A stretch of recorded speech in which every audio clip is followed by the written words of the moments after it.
The thing will fall right off. I was just curious because I'm going to abstain. Are we all good? I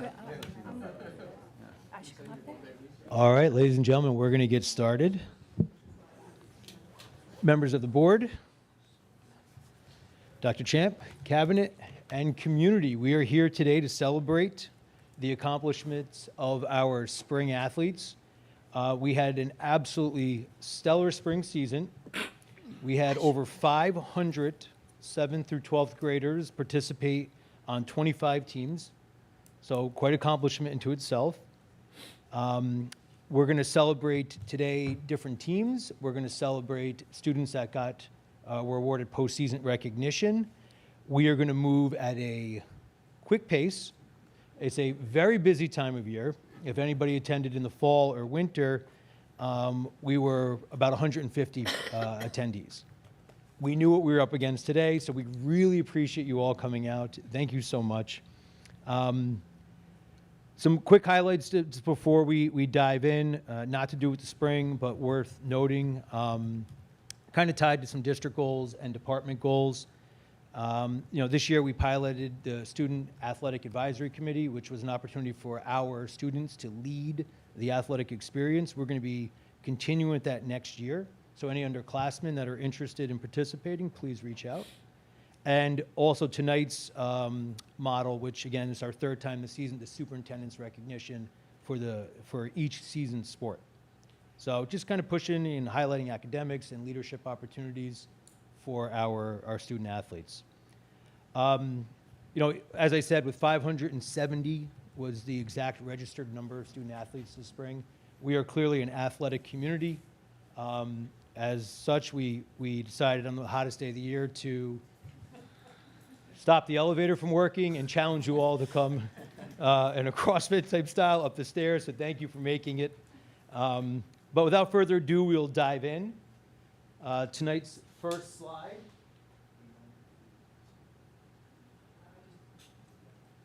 I just want to once again say thank you so much. We really appreciate it, as Mr. Toombs said, especially this end of the year. I know classes are over, things are kind of closed up. So it's tough to get spring in, but we're just so thrilled you're here tonight because the work that you did all spring is definitely worth celebrating and recognizing. And the board and I just appreciate the opportunity. Thank you, Mr. Toombs, for starting this tradition for Pelham to recognize all the accomplishments, and for the families who get to be here too. You guys are always the backbone of making this happen. So thank you for being here and celebrating with us tonight. All right, so like any good practice plan or game plan, we will kind of adjust as we need tonight. So when I finish announcing a team, members of the team can come up. That way, if the team is lightly attended tonight, there's just not one person standing there. So I'm trying to honor the teenage-ness to this whole thing. But we'll start with our girls lacrosse team. This team had one of the strongest seasons in program history, making it to the section semifinals. But receiving all league honorable mention, and we'll hold the applause to the end too, Emma Beer, Zoe Purcell, Charlotte Marion, Jolie Morcelli. Receiving all league honors, Arden Keogh, Parker Copel, Taylor Green, Ava Orlando, and Brooke Green. Oh, no, the girls lacrosse has two slides. It was quite a season for them. The second slide, receiving the Golden Dozen Award is Zoe Purcell. All section, second team, Parker Copel, Ava Orlando, and Brooke Green. And receiving first team all section honors, Arden Keogh and Taylor Green. So if any of the members are here, we can now clap for them. And as I was reminded when I was trying to find a presenter last week, no Toombs, I rather plan graduation parties than come to the library. So, but that being said, we'll move on to the next team. Boys lacrosse. Another pretty stellar year. Receiving all league honorable mention, Sean Grubert, Drew Beer, Reeve Morell, Graham Bardoff. All league honors, and this is a lot, William Dunhill, Joe Martucci, Noah DiDomenico, Peyton Kerr, Ryan Zabata, Travis Cross, Matthew Hirsch, Timothy Gallivan, and on to all section, William Dunhill. Any members of the team here, we can clap for them now.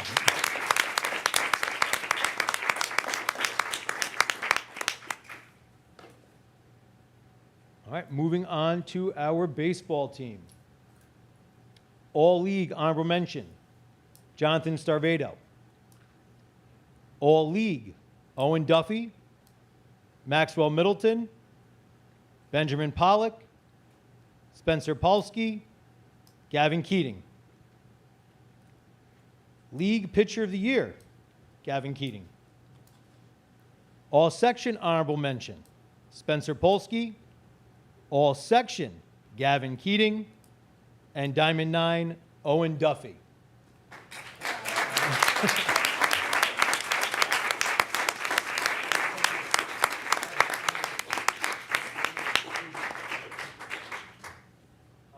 Gavin received quite a few awards that you just heard, so we got to dig them out.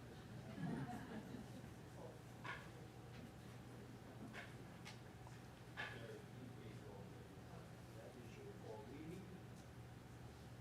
That is your All Section, and Pitcher of the Year.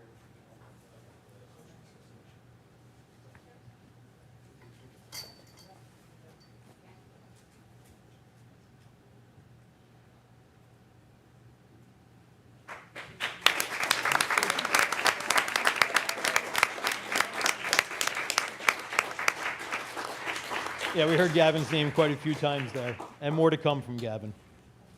Moving on to softball. All league honors went to Leah Stein, and all section honorable mention, Jenna Dominici.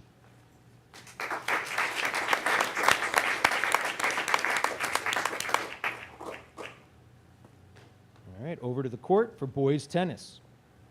All league, Axel Robinson, Mark Sobolak, Devin Vargas, and Jackson O'Connor. Congratulations.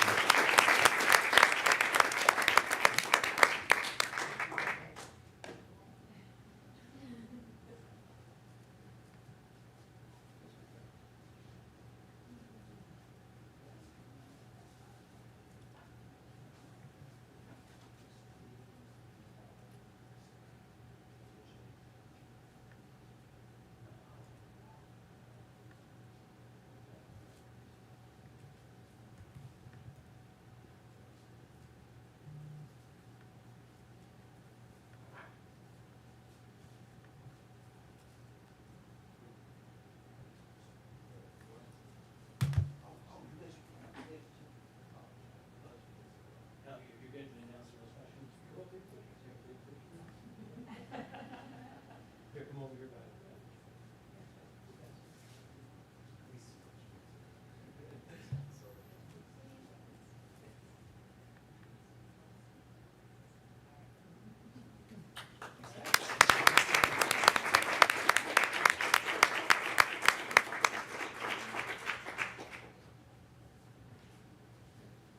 All right, moving on to boys golf. All league and all section, and a very golf-like name, Eamon Brennan.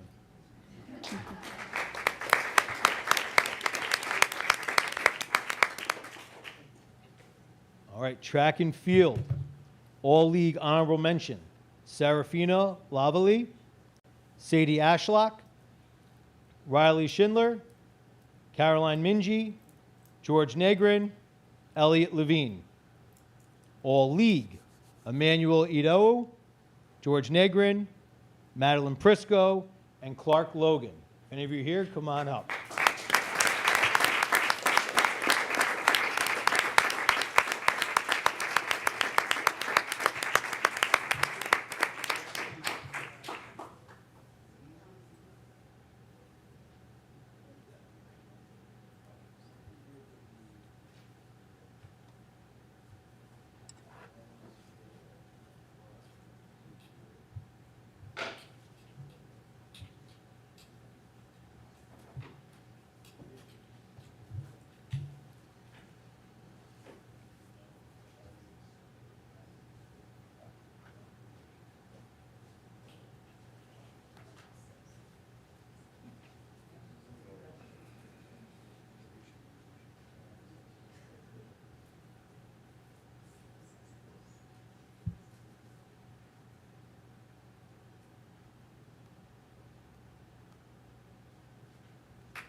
Before we move on from track and field, also notable, Coach Scott Brown, after many, many years, decades of stewarding this program, will be retiring and moving on to another track somewhere else.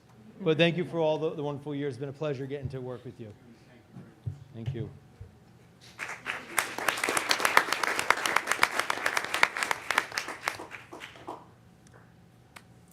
All right, crowd favorite, unified basketball. Unified basketball. So I'll read it boys teams and girls team, but they on the court they do play together. So the first from the boys team, Khalid Albar, Norbert Bryan, Christopher Pignon, Cameron Wanuga, Chip Gallagher. Girls team, Nicoletta Beltakis, Victoria Beltakis, Julia Findikian, Kira Findikian, Millie Mohammed, Aaron Moskowitz, Jamie Moskowitz, Audrey Purcell, Stella Stobart, and Caitlin Mena. If any of you here, please come on up.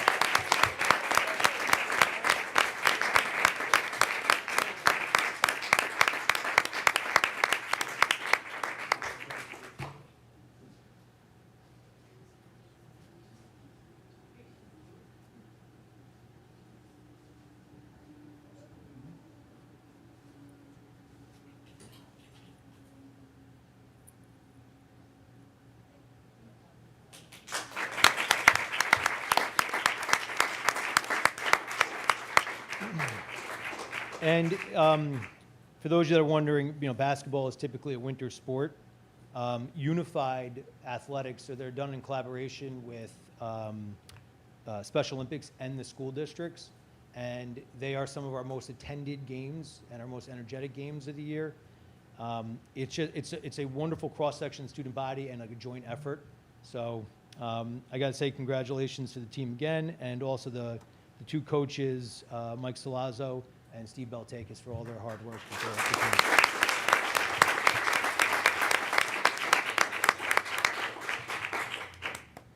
All right, moving on to rugby, our 4th ranked in New York State rugby team and 42nd in the nation rugby team, receiving all league and one of the more difficult leagues in the country, Christian King, Jonathan Mullen, Gregory McFarland, and John McGrory.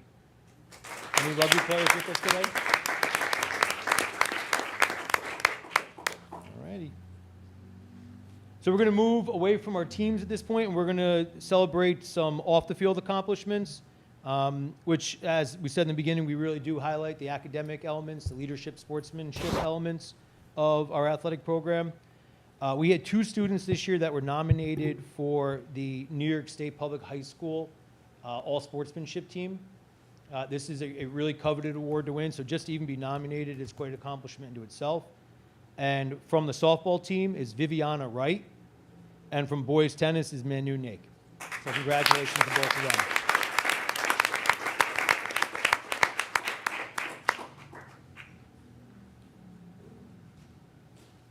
I went back and forth on the last 2 slides here on which one to present first. A really rare accomplishment. We had 2 All-Americans, 2 teams receive All-American players, 3 total All-Academic All-Americans. So this is the on-the-field performance and in the classroom performance best in their sport in the nation. So this is a very coveted award. First one is girls lacrosse. Receiving U.S. Lacrosse Academic All-American was Taylor Green.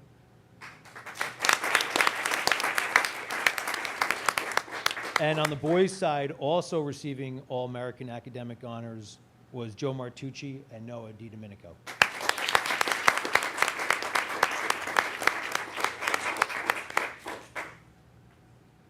All right. And our last slide of the evening is an award and a highlight we've been making the last couple years. It's the New York State Public High School Scholar Athlete Award. And for a team to receive this award, 75% of the team has to have a 90 GPA or higher. It is, I guess in some places, a difficult accomplishment. We have teams that have 97 GPAs. We have teams that have the entire roster is over the 90% GPA. So it really is celebration of our athletics and our academics. And before I get into reading off the Springs Awards, we had 22 out of 29 varsity programs receive this acknowledgement. Right, so it is quite an honor. So the first team this year, this spring, was boys baseball, softball, boys golf, girls lacrosse, girls track and field, and boys tennis. And this will, for the second year in a row, we will receive a distinguished note with New York State Athletics as a school of excellence. So congratulations to Pelham, and if any of those students are here, please come on up. Any student from any of those teams.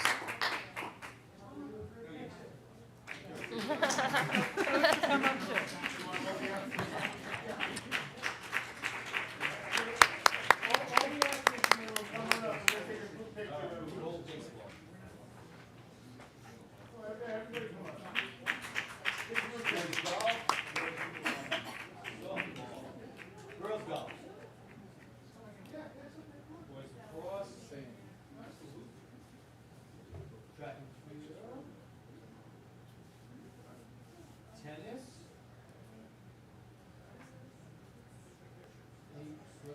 Softball.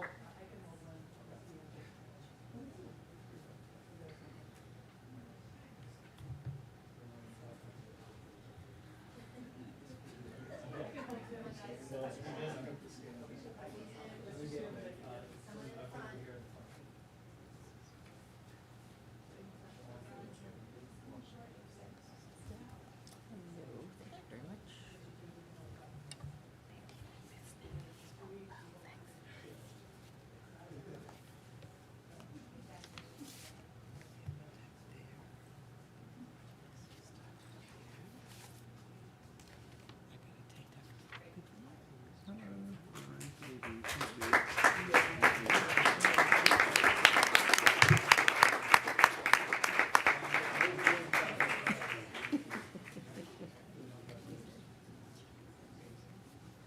The all scholarships, I'll grab these. You're gonna stay all of this. Any other ones?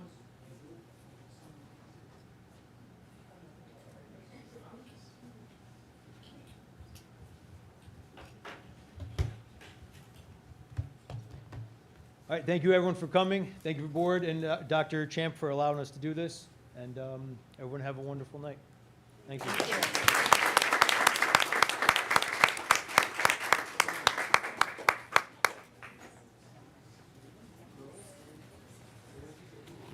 Thanks, Tracy. All right, give me a second to log in. You get my computer down. That's the full photographer. Give it all. Multi-talented. Wait, what's the deal? Oh. Should I get another one? Oh, you got the busted one? And I was gonna say, be careful, don't get the busted one. But it had went on. What am I doing wrong?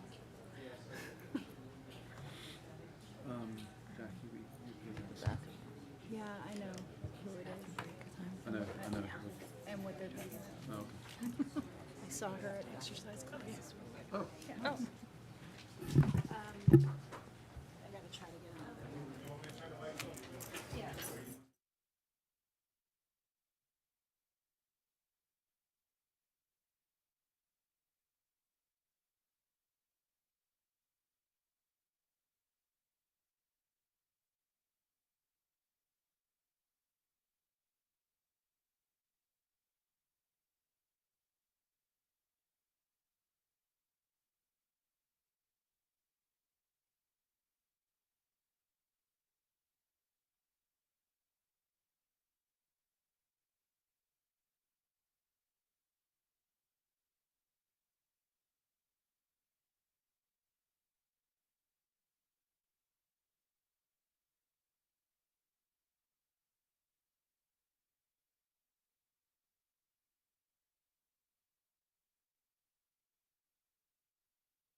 Okay, here they come in.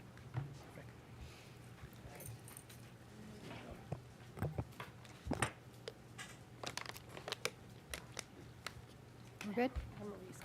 Okay. Okay.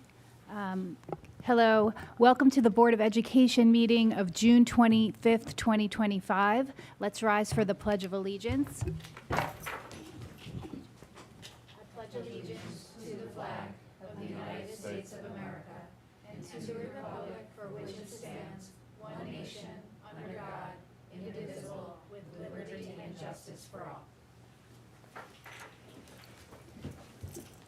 Natalie, would you please reiterate our executive session motion?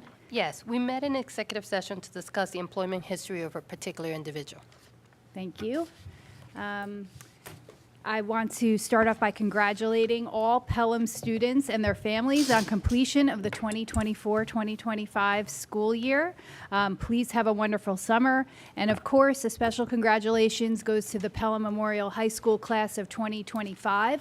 One of the highlights of board service is attending the high school graduation, which occurred this past Saturday. It was a wonderful ceremony. We wish the class of 2025 every success in their future. Also, congratulations to our spring athletes who we celebrated this evening. Thank you to Mr. Toombs for bringing student athletes here tonight to be recognized for their accomplishments. And the meeting today is a true business meeting where we're wrapping up this school year, and we'll get a jump on what's needed for September. So let's get started. And if the board does not mind, we have someone here for public comment. I would just ask they come up now. Yeah. If it's okay with everyone, I think so. Wait. So I printed 5 copies. You can distribute. Yeah, but, Can I just hand these out first? okay. You can distribute however you want. I just made 5. Thanks, Emily. Could you just state your name and address, please? My name is Emily. Emily Pauley. I'm at 60 Beach Tree Lane. I'm here as a representative from the Prospect Hill Outdoor Classroom. I have 6 letters from parents, including I'm one of them, or 5 parents and a grandparent. I'd like to not waste your time, and I'm just going to read them as quickly as I can, and you can read over them in person later, but I'd like to get them on the record. Yeah, thanks. My name is Emily. I live at 60 Peachtree Lane. I'm a parent of a rising second grader student at Prospect Hill Elementary, here to convey both my personal perspective and the collective concerns of the fellow parents regarding the ongoing process at our outdoor classroom project. I understand that the initiation of this project is contingent upon the approval of the state grant paperwork, as this project must be entirely funded before construction can commence. The Outdoor Classroom Committee diligently undertook a fundraising campaign, mailing 1,500 requests for contributions and orchestrating a BRICS initiative, which successfully gained about $75,000.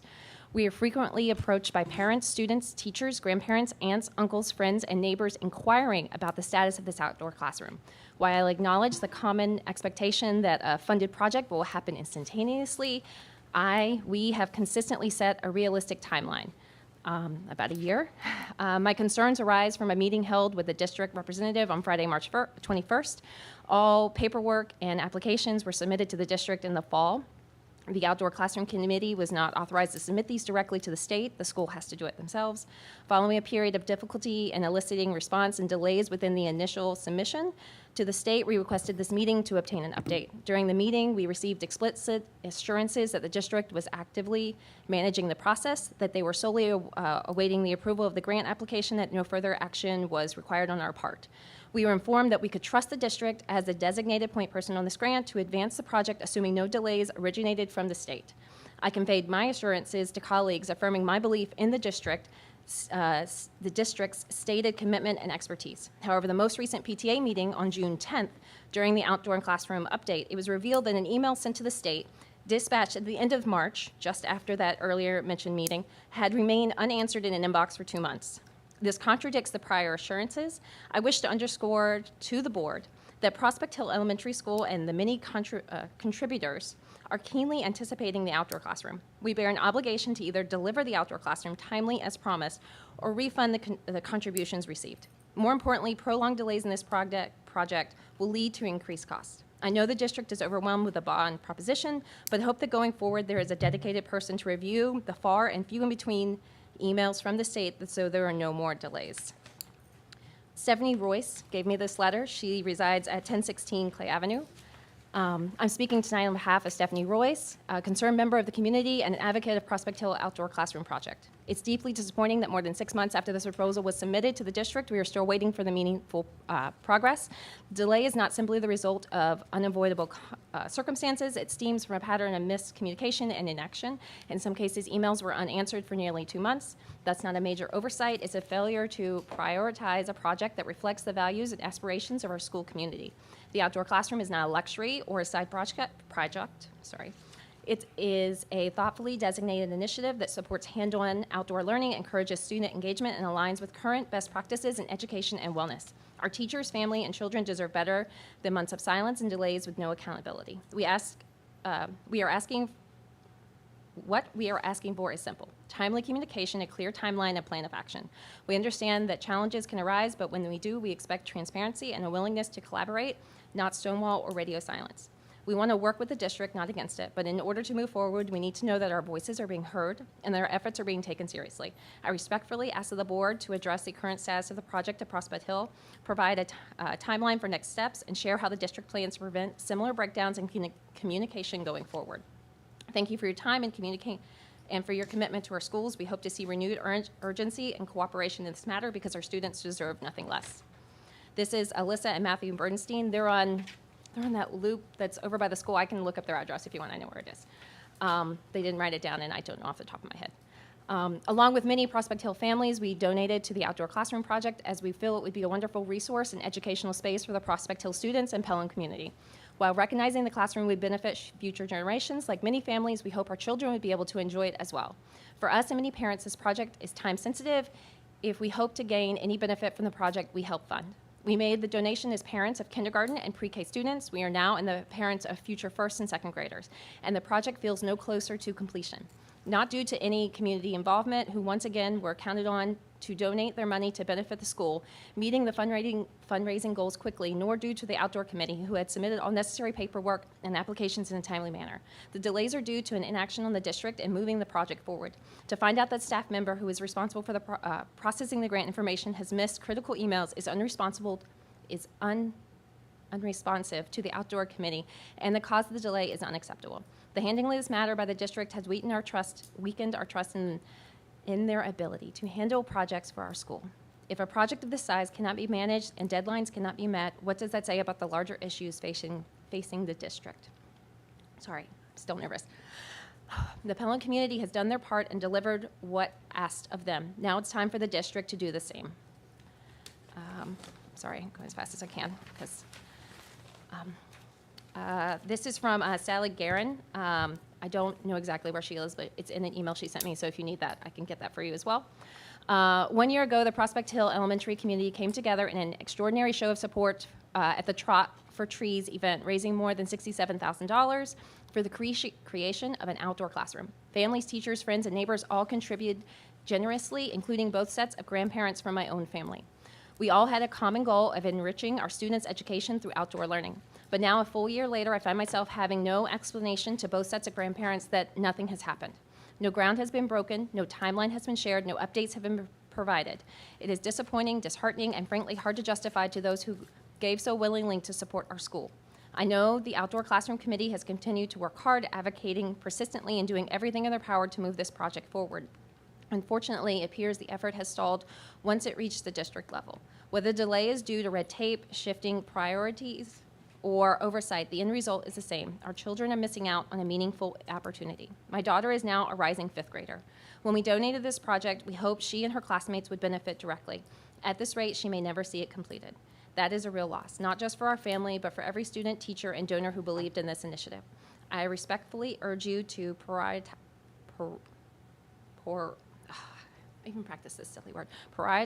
this project and take immediate steps to move it forward. Our students deserve more than good intentions. They deserve to see our community generously turned into action. Let's deliver on the promise we made. This are our grandparents to Jennifer O. I can also get you an address if you'd like. They live in California. We are writing to inquire about the status of Prospect Hill Elementary School's outdoor classroom. We made a $1,000 donation last year, thinking that our 2 grandchildren would be enjoying the new educational space by the following summer, given the school's successful fundraising efforts and achieving their goals. It is now exactly 1 year ago, and we hear that nothing has happened further. What is the holdup? The process does not require extensive permitting or excavation, and it sounds like the current funds raised are sufficient for the project to at least enter into phase 1. We are absolutely shocked to hear that the project has essentially not taken off yet, even though it has been a full year. The board owes all donors an adequate explanation and expected timeline. And lastly, Pilar Barlett, she's at 984 Esplanade. I'm writing as a member of the Prospect Hill Outdoor Classroom Committee to express my concerns about the timely completion of our project. Our dedicated committee has spent countless hours gathering input and ideas from the students and staff, researching design features and best practices, and working with our generous and talented architect to develop the detailed plans needed to make our vision reality. We also created a fundraising plan that excited our prospect families, engaging their networks and families and friends. We're thrilled that our campaign exceeded our expectations. Our committee stands ready to do whatever it takes to get this special project across the finish line. As we await the grant award needed to apply for the state approval, we are reliant on the district as the official applicant in these processes. We need you as a reliable and committed partner, and we ask for open and timely communication. Prioritizing this project now means so much to the students and families who have contributed to this process and want to enjoy the outdoor classroom during their time at Prospect Hill. I know that was a lot, and I'm sorry, it just is what it is. Thank you for listening, and I know that's not a back and forth, but if you wanted to say something, I'm sure there are people at home listening. But thank you. Thank you.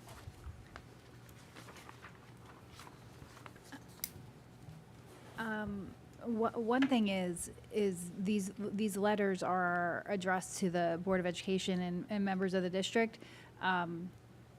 We have not received these, say, via email, so this is the first time. I just want to note that this is the first time we're receiving them, so in order for us to respond, we'll need to take that back and. Yeah. I do. I You would have like some- the opportunity to yeah, respond. go I ahead. really don't, but I'll call it part of my superintendent's. So, Go ahead. you know, and Emily, I know, I mean, you've been very involved in the bond projects, so I know that I know your support of the district, I know the work that you do, I know your commitment, I know the time that you've spent, and you and I've spent a lot of time together over that time. I think, you know, 2 things, I guess, that I need to share is, I guess, you know where the district's focus has been for the last couple of months. And so I think that, I know we can say that, but I think that is a very realistic thing for all of us to really come to terms with, because all of our time has been overwhelmed with that. So I think that's the district's priority as a whole had to shift there, and there's a certain bandwidth that comes with the district personnel that needs to be recognized. I know during our budget process, I would say, I remember Dara specifically asking us about, are there areas, you know, where you're don't have the structural support? And I said it at the time, and I'll say it again, our district staff runs very lean. We do not have the administrative staff that we should have for the amount of work that we do for such a community that has very high expectations and high touch expectations. We don't have the clerical support that we should have, but we do that because we put our funds into the classroom. So what that does mean is when there are major things on the plate and the priorities shift, things, you know, there's only so many hours in the day. We have the same 24/7 hours. When this issue was brought to our attention, speaking of transparency, responsibility was taken immediately by the individual, and the needed materials were submitted within 24 hours. Everyone makes mistakes. Everyone, balls get dropped, but it was immediately rectified. And the thing that I shared too with your PTA president in that is that it was rectified right away, that going forward, we're certainly keeping our eye focused on that.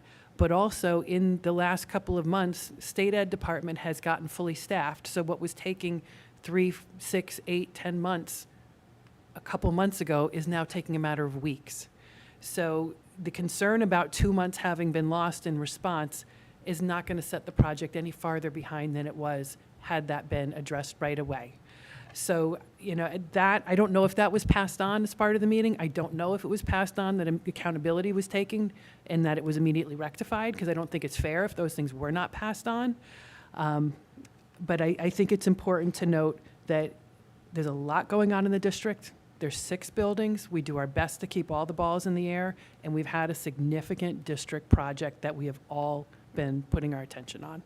So I guess I feel it's a little, I have to defend because I think it's a little unfair, to publicly come and, have to and call out an individual in the district. I have to represent, because while everyone does their best, when people make mistakes, they make it right and we move forward. So that's, I guess, what I would say to that.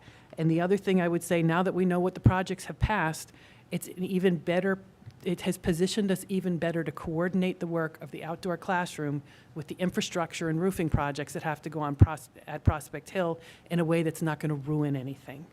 And there's value in us doing it once and doing it right together, as opposed to getting things quickly done and then, God forbid, we've got a crane that crushes part of the, the outdoor classroom.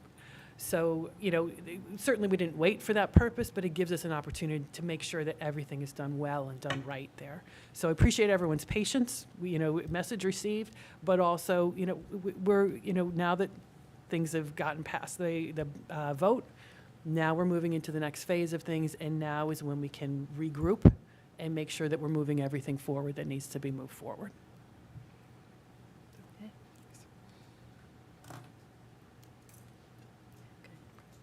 Yeah, those were my questions about it. This project will be sort of coordinated along with the Braun projects at Prospect? Yeah, now. I think now, both are separate projects, but at the same time, it gives us the ability to think about both at the same time. Okay. Coordination, but I don't think Coordination. anything's going to wait. Is depending on. Right. No, Nothing's no, going to one wait doesn't on wait the upon other, the other. but Okay. it gives us the ability to coordinate. Is there a forum or an opportunity to maintain communication about it with the community, or, that's realistic and that's, again, keeping folks To the informed? degree that things are within our control, yes. Yeah. We've learned from other grant processes, we're just got approval to move forward with the, We're in the last lap with Senator grant Biaggi grant cameras, yeah. from, A couple years ago. couple years ago. Yeah, for the But that's cameras. been really at the Department of Budget. Right. So the pieces that we can control, we can absolutely control, and we can provide, certainly can provide more communication. If that's the ask, we can definitely We can do work that on through the PTA meetings. That sounds, It's an opportunity. Yeah. okay. And just going back to staffing, there's no one on staff in the district whose sole focus is sort of managing grants? No, okay. No. And it's one of More those, we're construction. blessed with elected officials who actually are really resourceful and very dedicated to the district and have been wonderful in providing resources for us. So we never want to, certainly would not complain about that. But with each one of those, and whether it's, the outdoor classroom, the fitness room, the camera project, Simonway Outdoor Classroom. Simonway Outdoor Classroom for a few years ago. I mean, even the ones that, we have Julianne's, which outstanding did right not now, we're happen, talking but about we're millions, working on that. a couple $1 million worth of grants Mhm. that have to be processed in addition to, the normal business of the district. So we're thankful, Yeah. for them. But it just, we hit a capacity issue at certain times a year. So I have to say something, because I'm a Prospect Hill parent, and I did contribute to the outdoor classroom. I am looking forward to having my brick and my kids' bricks. And my kid was graduating, but I still contributed because I thought it was important.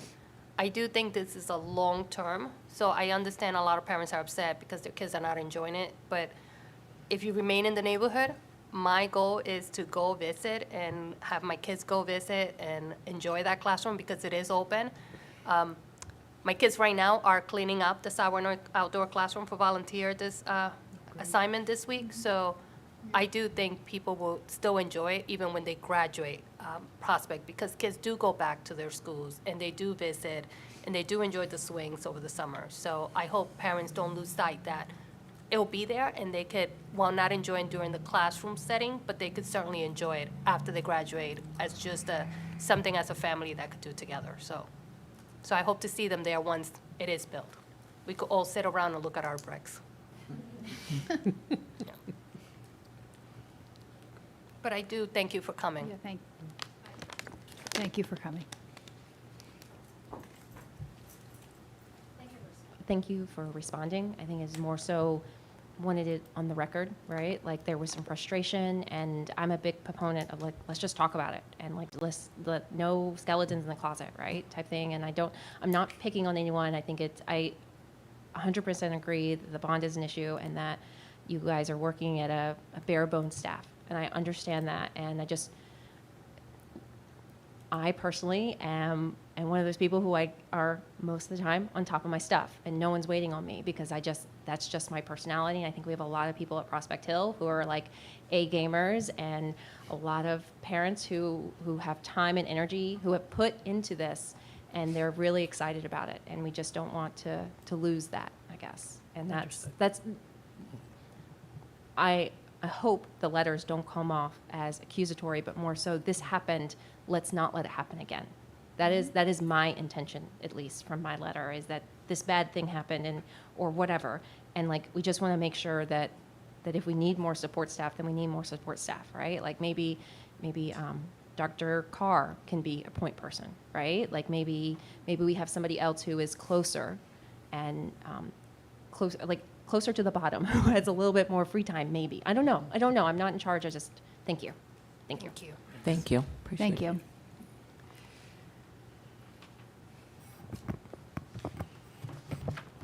Okay.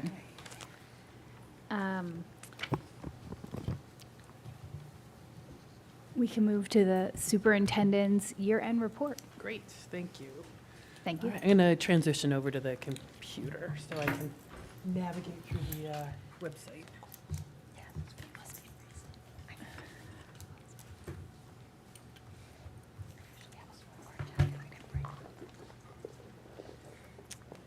Okay, so good evening again from over here.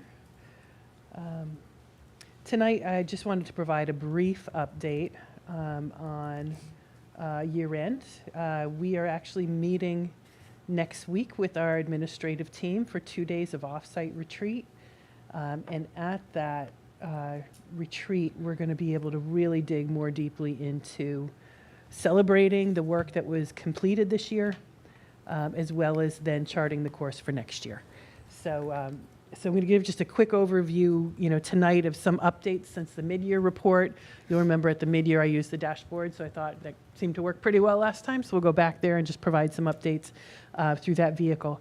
And then certainly as we have our retreat this summer, map out the roadmap for next year, then we'll be looking to how do we refresh and update both this and the indicators pages in the coming year. So just to start us off, to walk through our 3 priority areas of the strategic plan, we're going to start with personal growth and achievement. And what I want to do is really just highlight the areas where we've shown growth since the mid-year report, as well as any where we still have some outstanding work to do. As we're always looking to be transparent about that, but also looking to move our work forward. So priority area number 1, this first establish clear goals and objectives for academic growth.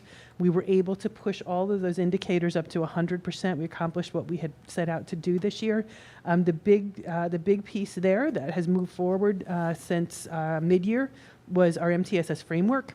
Dr. Comerford has been working with the administrators and with the MTSS committee to review the plan that was in place. So we've gotten feedback, a lot of feedback and reflection from the MTSS committee. We'll also be spending time on that at the upcoming retreat next week. And then the goal of that is to get it ready for the communication and roll out to the entire faculty when we come back in September. So we've got the plans in place. We've got the dates on the calendar for that work. And really, it was a solid foundational document, but it really was a starting format, and it really hadn't been communicated out in a way that was really consistently understood and embraced around the district. So that's what we're hoping to do then in the fall. And we're going to continue development as well. The focus of the plan currently is predominantly on the academic side. In the coming year, we actually, when we come back in the fall, we'll be talking about probably some adjusted committee structures that we're looking at. And Tracy Holtz is going to be leading the work kind of under the MTSS framework to really start to flesh out what the SEL side of that looks like. We've been doing a lot of talk and planning for it, but starting to actually, and we've been doing work as well, but starting to formalize it into the plan as part of the long-term growth of that. So we'll continue to see a goal in this area in the coming year, but we did accomplish what we set out to do this year. By way of staff training, that's the next, yes, implementation here. So again, beginning of the year, or earlier part of the year, by mid-year, we had accomplished a lot of these. This gives us the structure for the data analysis. The training of new staff, we were able to train some more new staff, but it really was more internal turnkeying within the buildings about how to use it. So one of the things also that we're planning in the year to come is some additional professional development around branching minds for those who are new to it, trying to find ways that we might expand its use and make it more efficient and more meaningful. And then also, we've been exploring more training for data viz. I know the board remembers that from prior year. So we've been struggling to find quite the right support for that development, but that's still on the radar, and those plans are being made as we head into next school year. So that's why I kept that a little bit on the lower side, because we didn't get quite as far as we wanted there, but we definitely have plans on how to move that forward in the coming year. In priority area 2, we had, make sure. So our first bullet here was assessing current building and district programs and activities that provide inclusive opportunities for students, staff, and families and foster a sense of belonging. What I would say is we do a tremendous amount of this, and we have actually added to some of that work this year. What we were not able to get to was the first piece of addressing gaps, areas, categorizing them, really kind of that assessment and listing. So we're doing a lot of the work. I don't want anyone to think we're not doing the work. We just didn't get to the assessment and the identifying of gaps to then design where we can fill in. So that's something that I foresee us carrying over into the coming year, especially as we continue to deepen our work on the current strategic plan, what things still align with that, what tweaks might we want to make, which things are effective and which things maybe we've been doing, but maybe they're not serving the purpose that they were in the past, or is there a place that we're just missing something? So that is something that we're going to continue on in the new year. The middle school and high school did continue their student climate surveys this year. They were able to get both a fall and a spring administration out, which was great, and both saw some really great data in areas of growth and improvement moving from the fall to the spring, which was exciting. So the School Culture and Belonging Committee, I believe, took a look at those this year. The buildings, certainly principals with their faculty spent some time on those. That's going to be informative, and another piece of what's going to be happening next year as a result of the conversation at the School Culture and Belonging Committee is some refining of those surveys so that we get better data. I know Dr. Comerford, coming straight off of her doctoral work in statistical analysis, one of the things that we saw, and you may remember it from looking at the surveys, is there was a neutral choice. Mm-hmm. It was kind of like a very strongly neutral, arranged like that. We kept getting that neutral, and we don't know what that means. So we're going to actually, we've talked about removing that, so you're forcing people into a choice, and it gives you better data to get a better sense of, are these kids that are okay with things, or are these kids that just don't want to, they're not okay. It's not positive. It's not what we think it is. So we want to get better data. So we'll be refining that and continuing that work in the coming year.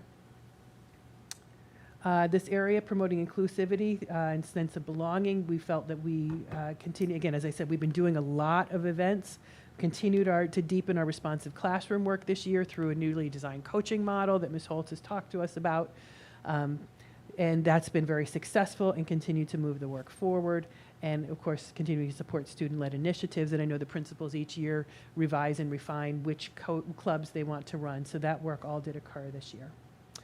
Looking into the Connect School and community activities, we were excited here too to be able to partner with both Pelham Together, but also to sponsor some of our own in-district parent education sessions. So that partnership really helped us in a lot of ways. Some were virtual, some were in person. We experimented with both. It's tough because the in-person ones are really meaningful. You make great connections with the other people there, but you get more turnout when you do it remotely. So we're trying to balance that. And as we go forward, we're going to, Dr. Comerford is also getting ready to put out a parent survey to get an assessment of what topics parents may want to hear about more in the coming year as far as us designing these sessions and also in what formats. So we're continuing that work, and we're appreciative this year, specifically on the, we asked our elementary principals to help us design some elementary-oriented parent sessions. So we were able to do a session on growth mindset, one on supporting, helping your child with their math homework and how to help them, because math, many of us will all say that math is so different now than the math that we learned. So how do you help your child and support them in that? And then also, how do we support them in maintaining literacy skills through the summer? So those were our 3 workshops for this year. We'll solicit some interest for next year and look to continue that. I'm still calling it the We Are Pelham Parent Education Session. I want to keep that theme going for at least another year. And then finally, as you saw, Mr. Toombs has added some new programs and approaches this year. Specific to the plan, we had talked about increasing connections between our school sports programs and then community rec and our Little Leagues feeder programs. So Mr. Toombs was able to do that. We had several youth games this year. Youth games being where the rec or the feeder programs for the specific programs came to the varsity games and either did a little mini game during halftime, they came on the field as the students were announced, or they went out during pregame time. So we were able to do that in varsity baseball, basketball, football, soccer, and lacrosse this year, which is a great start. And we're hoping that to catch that on with the other coaches and help to move that out broader in the coming year. Certainly on the Seal of Civic Readiness, the board knows this. We had this year, we went from, I think, 64 students who earned it last year to 77 who earned that in this year's graduating class. So that was something we're incredibly proud of. And the quality of the work is just astonishing to me in only its second year. If any of you were at the, I know some of you were at the Seal of the Civic Readiness presentations, and just the caliber of the presentations, the depth and the relevance really was so impressive to me. It reminded me very much of the Science Research Symposium that we do in the fall, where students get up and present their research and their findings, and in this case, their application of how they would move this forward or had moved it forward. And again, the depth of thinking around it and the value to the student and the community was impressive. Going into priority 3, this is where a lot of our work wound up being this year, as the board is well aware. So we were very excited. The first item there, assemble a cross-departmental committee to discuss and lead facilities work. So as we know, we had 2 successful bond propositions, passed our budget, and a house purchase passed. So that, I think, is very much the result of this combined collaborative work with the community, with the educational leaders and faculty, our facilities department, and our construction professionals as well. So really appreciative of that and the community support. As we've talked, and we'll be hearing a lot more of that in the coming year. We had a bond steering meeting this morning. So we wanted to get one last meeting in before we left for the summer, and I'm sure you'll get a report on that later on in the meeting. But we're looking forward. They're going to be doing a lot of homework over the summer, and then once we come back in September, we'll start a lot of our stakeholder engagement, and we'll start the design process in depth. On the policy front, we have reviewed. We have what was the word I picked? We have considered 45 different policies this year. Some of them we decided we didn't need to move forward because we didn't need it. Some we reviewed and just reapproved or acknowledged that they were still fine. And many, many of them we edited. So really just proud of the work that the team has done there. We got through an entire year's audit that had come from our policy service, so it's gotten us back on track. We're considering, we do have another outstanding audit from a prior year. That's probably going to be the roadmap for the year to come, so it might be another powerhouse year there. We do have a couple on the agenda for you tonight, which I think are going to be our last accomplishments for this year, but that's inclusive in the 44. So great work there.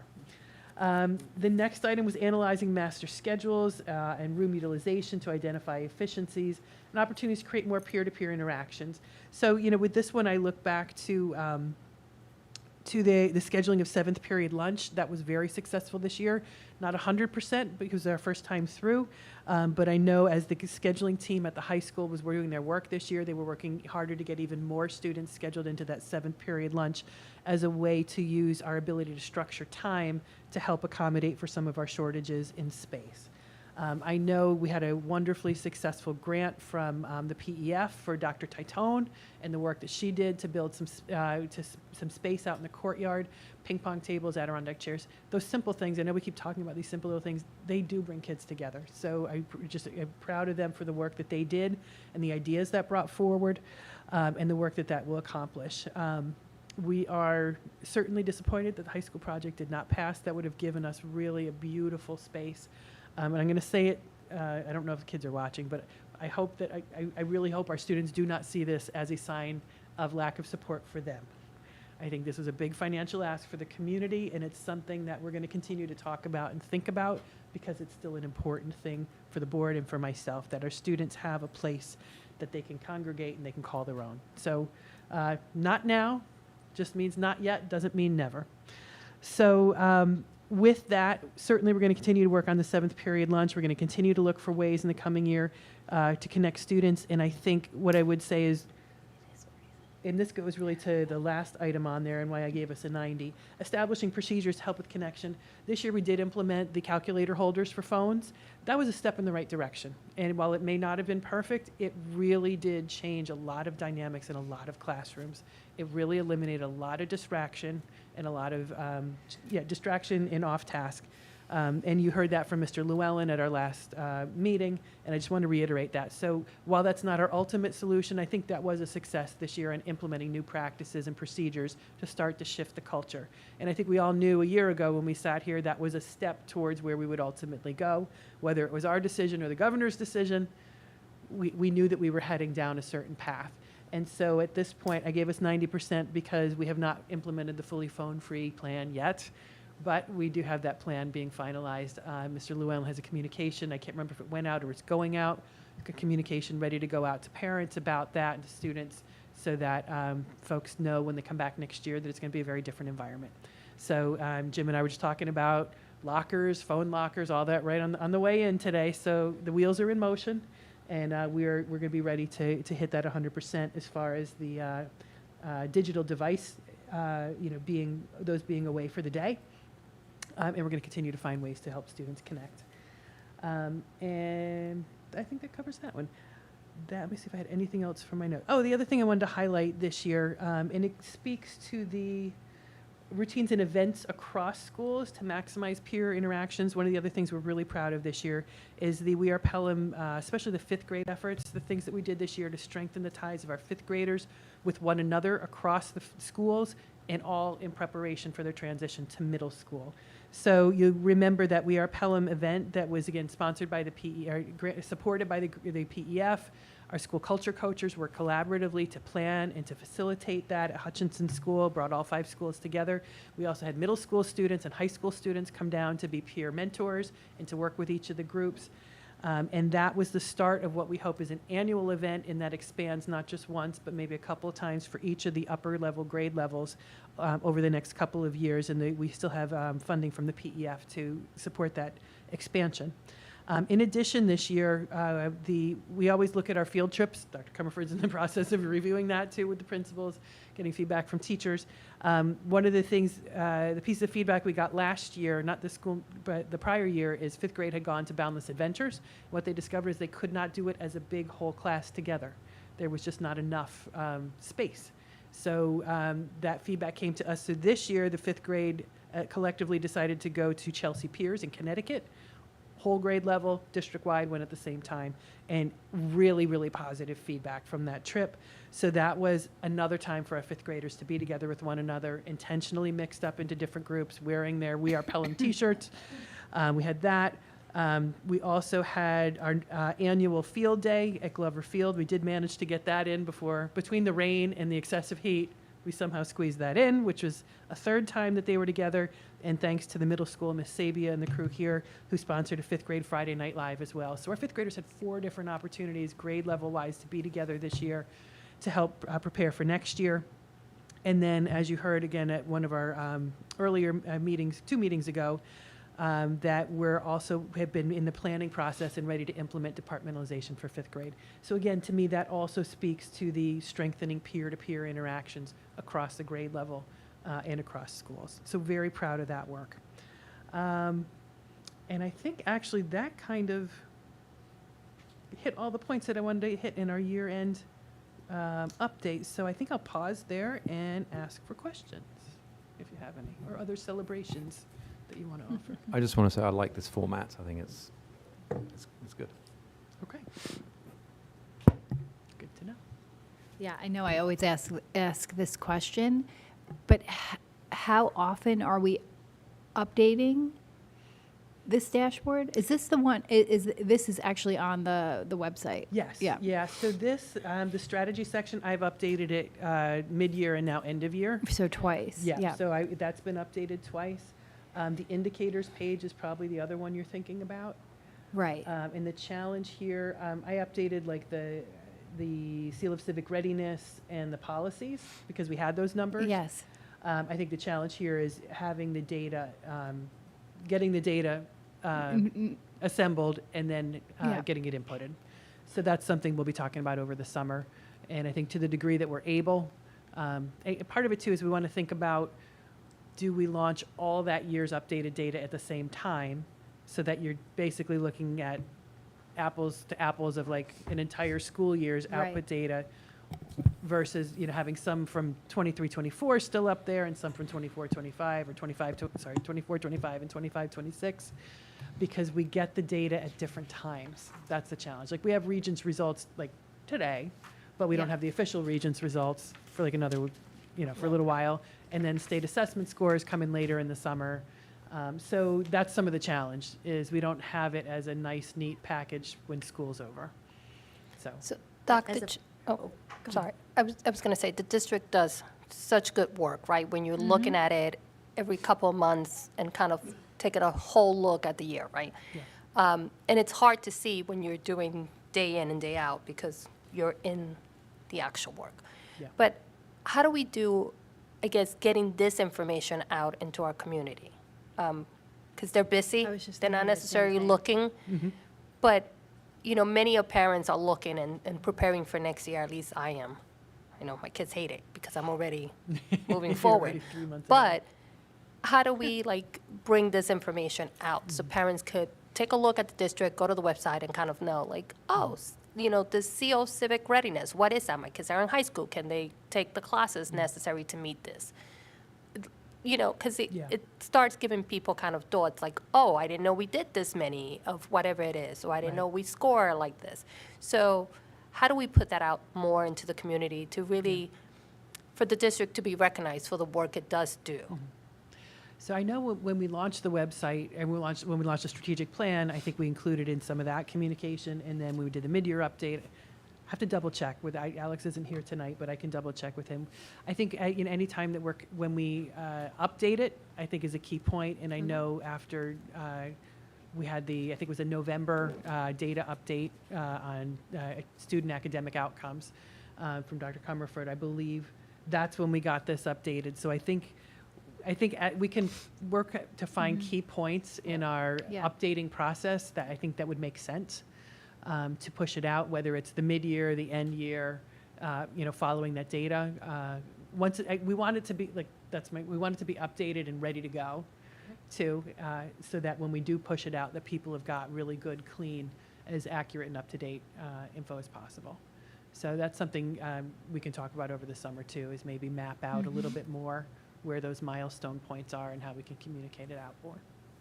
Yeah. Dr. Champ, is there a way on here to say, like, data is updated, I don't know, once a quarter, twice a year, just so people, when they do come to the page, realize, okay, I may be looking, or even, sometimes you see on a website, Last updated Oh, yeah. November 2025. Yeah. So that way they see, oh, okay, this is actually not today's data, but I'm Yeah. looking at, when it was last updated. Yeah. Yeah, we can work on that. And I agree with Natalie about finding ways to push it out to the community because it is such great work. It was fantastic at graduation to see all those students stand up who achieved the seal of civic readiness. And everyone knows we have great schools, one of the reasons that families move here. And I think people love numbers. Like, I was just going to say, we love just numbers. brings it home, It- right? yeah. It really makes it very And, clear. and what I like about it is also it brings people to the website, Yeah. right? So it brings people to our website so they can explore the school further and explore, whatever else is on the website. But yeah, I think finding ways to push this out there a little bit more, that's manageable, right? Because people get overloaded with information and emails and whatnot. Yeah. But that would Yeah, that's be the balance. that would be a great idea. Okay. Yeah, and I think too, now that we've kind of lived it a little bit, this is really our first full Yeah. year of using it. Yeah, oh yeah. And I think Exactly. too with, Dr. Comerford having, completed now for almost a full year, she's kind of got the lay of the land of how the data and assessments and the flow of the school year for Pelham goes. And I think that'll enable us to think a little bit more deeply about how best to manage this and do it, make sure that it's up to date, relevant, and communicated out. Key Yeah, points. I love that idea. I feel like, it's coming together. It's really, it's so amazing to see this. And I love that idea of getting it, like proactively getting it out with like I don't know, I just have this vision of being like, please pay attention to this. This was extraordinary. Like this was great. This was an area like where it really just elevates some of the, I don't know, the experience behind the numbers too. So it just Yeah. brings the whole thing to life. And to be able to now year over year benchmark some, like some of the success. I think also as an idea, there is so much data here. Maybe it's at different points whenever the data is updated, highlighting an element of it, right? So that I'm just going to pick like, did you know that we had 48 student clubs at the high school? Yes. So people click and then they can go through and look at everything else. We don't have to say, come and take a look at our 500 pieces of data. Right. Right? Right. Yeah. Highlighting specific good- things it's are a really like, good strategy. it's fantastic. Yep. We've got 359 middle school student athletes, up from X number last year.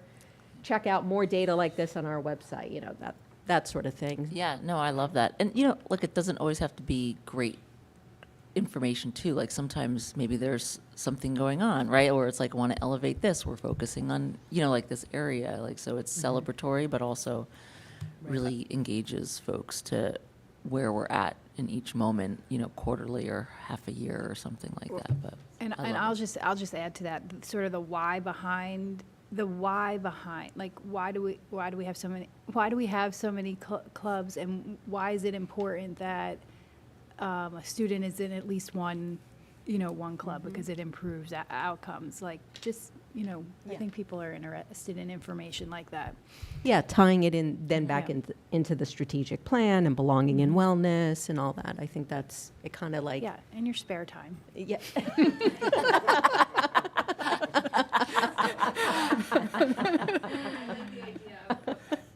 Out and Oh, sorry, that just came out on the mic. and also With all those administrative help you have. the last updated piece. I think those are really great ideas and things we'll continue to think about. And for the indicators page, which is this is really an annual snapshot of a year's progress in the three major strategic plan Yeah. areas. And so this page will be updated post data report, because you don't want to put it up without the context that I present at the Board of Education data report.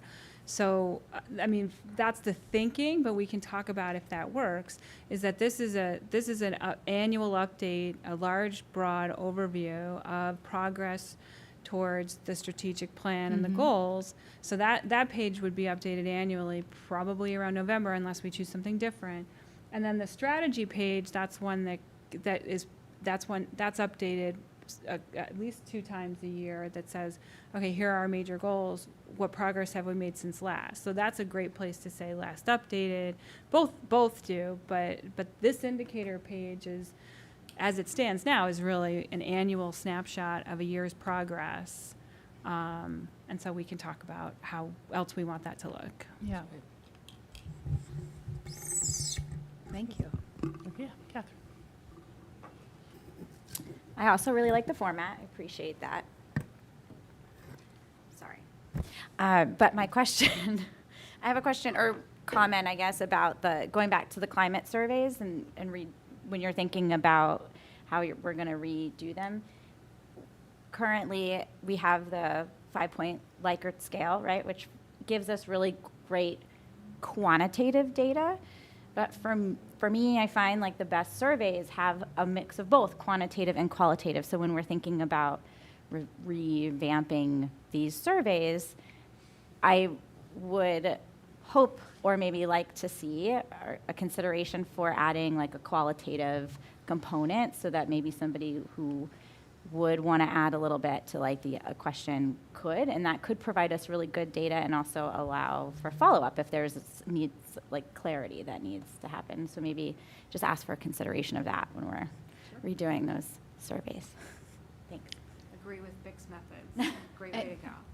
And one last thing on this is most of the indicators are student-centered and they should be, but are the strategic plan, the goals, oh, here you go. There is a teacher's, okay. Okay. Because I was thinking that the goals also focused on teacher, right? Teachers belonging and wellness Yeah. and growth, right? Growth Yeah. and achievement. So are there maybe things at some point that we want to pull in? Yeah, I think that's at some point, yes. Yeah. I think that's definitely an area we know that we want to focus on more in the coming year is how do we do more systemic staff wellness and support. So we were literally talking about that the other Yeah. day. So I think as we grow out those efforts, as we build out those efforts, then that'll give us more to be able to draw from to provide an indicator. So yeah, we're definitely hoping to grow that. You do have some you do have some teacher, too, at least. Yeah. Teacher. Yeah, but there's probably more we could have. Yep. Okay.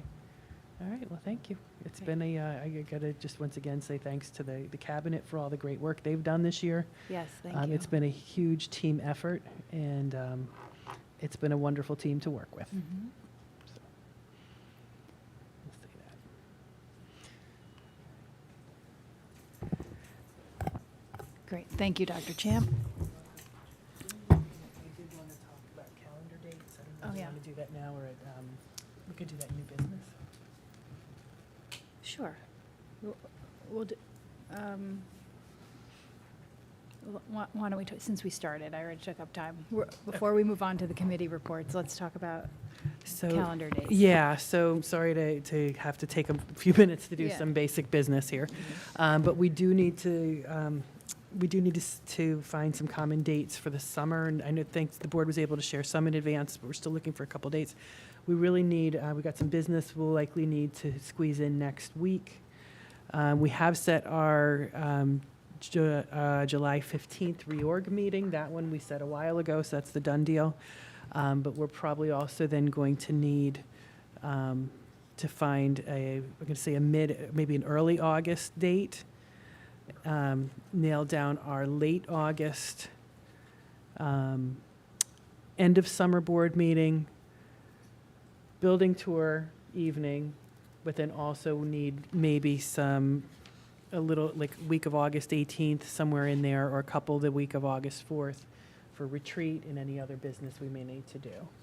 So I guess maybe I'll go in order. If we need if we need some business to do next week, would Monday night work for folks? It would not for me. No. We only need a quorum. I will Yeah. caveat it with that. So The we- 30th? Yeah, Monday the 30th. I'm available. 1, 2, 3, What time? Monday. 7? whatever works. It It could it possibly be like early morning, 8 o'clock too? I couldn't do it in the Oh. early morning. Yeah, I I'd- can do early morning. Yeah, oh, that's right. We have an administrative Oh, retreat you all have day, a- so it's going to have to be So 4 it's the o'clock or later. afternoon? So there was Anne Marie, Sid, I could do it if it's Natalie. 6:30. Yeah, I could do it if it's evening. Okay. 6 to 6:30 work? Yeah. for everyone? 6:30 would work for me. All right, Monday, 6:30. Yes. Yes. I'm sorry, Chris. Natalie, Catherine. Okay, so Anne Marie, Sid, Natalie, Catherine, Jackie. 6:30. Yes. Yep. Okay, so that is June 30. Okay, then we've got July 30, July 15. What time is that? We usually do it a little earlier at 6. But we can really do it It's anytime. 6:30 at 6:30? We could do Yeah, 6:30. It's I the have longest to- agenda, but probably one of the shortest meetings. No, I meant the one on Monday. Is Oh, it so Monday 6:30? is 6:30. Okay, I was Yep. like, okay, now we're on to the 15th. July 15th, Okay, thank you. reorg meeting. Yep. Does 6 o'clock work for folks? Yeah. And that's Yes. straight to public? Okay.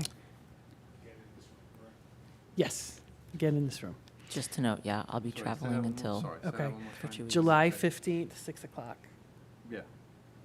Yeah, that's when we, Could be a possibility that the HVAC, but If there is, we will. move we- to we- the We'll go alumni to the hall. alumni- Yes. yeah. The high Okay. school. Yeah, Chris, that was the HV, okay, yep. Yeah, we're hopeful. Yeah. Thank you. You threw us a softball. Jim picked it up. Okay. Okay. So then, the week of August 4th, if we could find a couple dates. I know it looks like August 7th in the evening, at least 3 people were available. Catherine, Dara, Will. Is anyone else available evening of the 7th? I'm out the entire week of the 4th. off the grid that week. Yeah. Okay. I'm out the next weeks, but August 7th, I could do something. Okay. Good. That would, anyone else? make August 7th work. Yeah. Okay. And So we're both going to be trying. that's what I was going to ask. Any constraints? August Time-wise? 7th, we could, like 6 o'clock, 6:30? I'm be flexible. Good. Is this a business meeting? What? Probably more like a retreat. Oh, for the retreat. Or, yeah, something, yeah. Our retreat. official retreat? Yeah. Okay. What day did we say again? Looking at August 7th, Oh, but so No. These two Natalie. are Right, Natalie us and two There- are done. there's no date this summer that all 7 of you are Yeah, here, okay. Part just so you know. And we can't look to do the retreat like in August or later in August? So I take that back. There are 2 dates, no, there's one date, August 27th, you're all here. What about the week of August 11th? It's so late, The though. week of August Yeah. 11th? I mean, that is. August 26th, What about all August, the here. week of August 11th? Are folks around? the week of August 11th. I know there's some cabinet conflicts. It looks like August 13th and 14th, 3 board members were able to be here. Yeah, I'm away that week. I think I'm generally around. I'm around that week. Okay. Anyone else? So we could get a board quorum if And need be. August 19th, it looks like there's 19th and 20th, although Sid is available phone only. Right, and to do a meeting, we have to have 4 in person, Yeah. and then we could have people remote in as well, but we have to have 4 in person. Well, we're talking retreat, right? Like, we want to try to have everyone at the retreat. Ideally, I mean, one thought, if you look at August 26th and 27th, we do have everyone. On the 27th in particular, we could use that as our August, as both a retreat day and a business meeting, and/or the facilities walkthrough. Is That that, just do it. means is that that late for you all as an administration? Like, I remember that from the past, like when we do a retreat really late in the year, summer. Yes and no, because the strategic plan work is going to be the strategic plan work, and Mhm. that's the work that we know and we map out with the administrators in July. Mm-hmm. The board goals certainly, go hand in hand with that. So that would be the missing piece is what are the board goals that you want, that we want to add to that.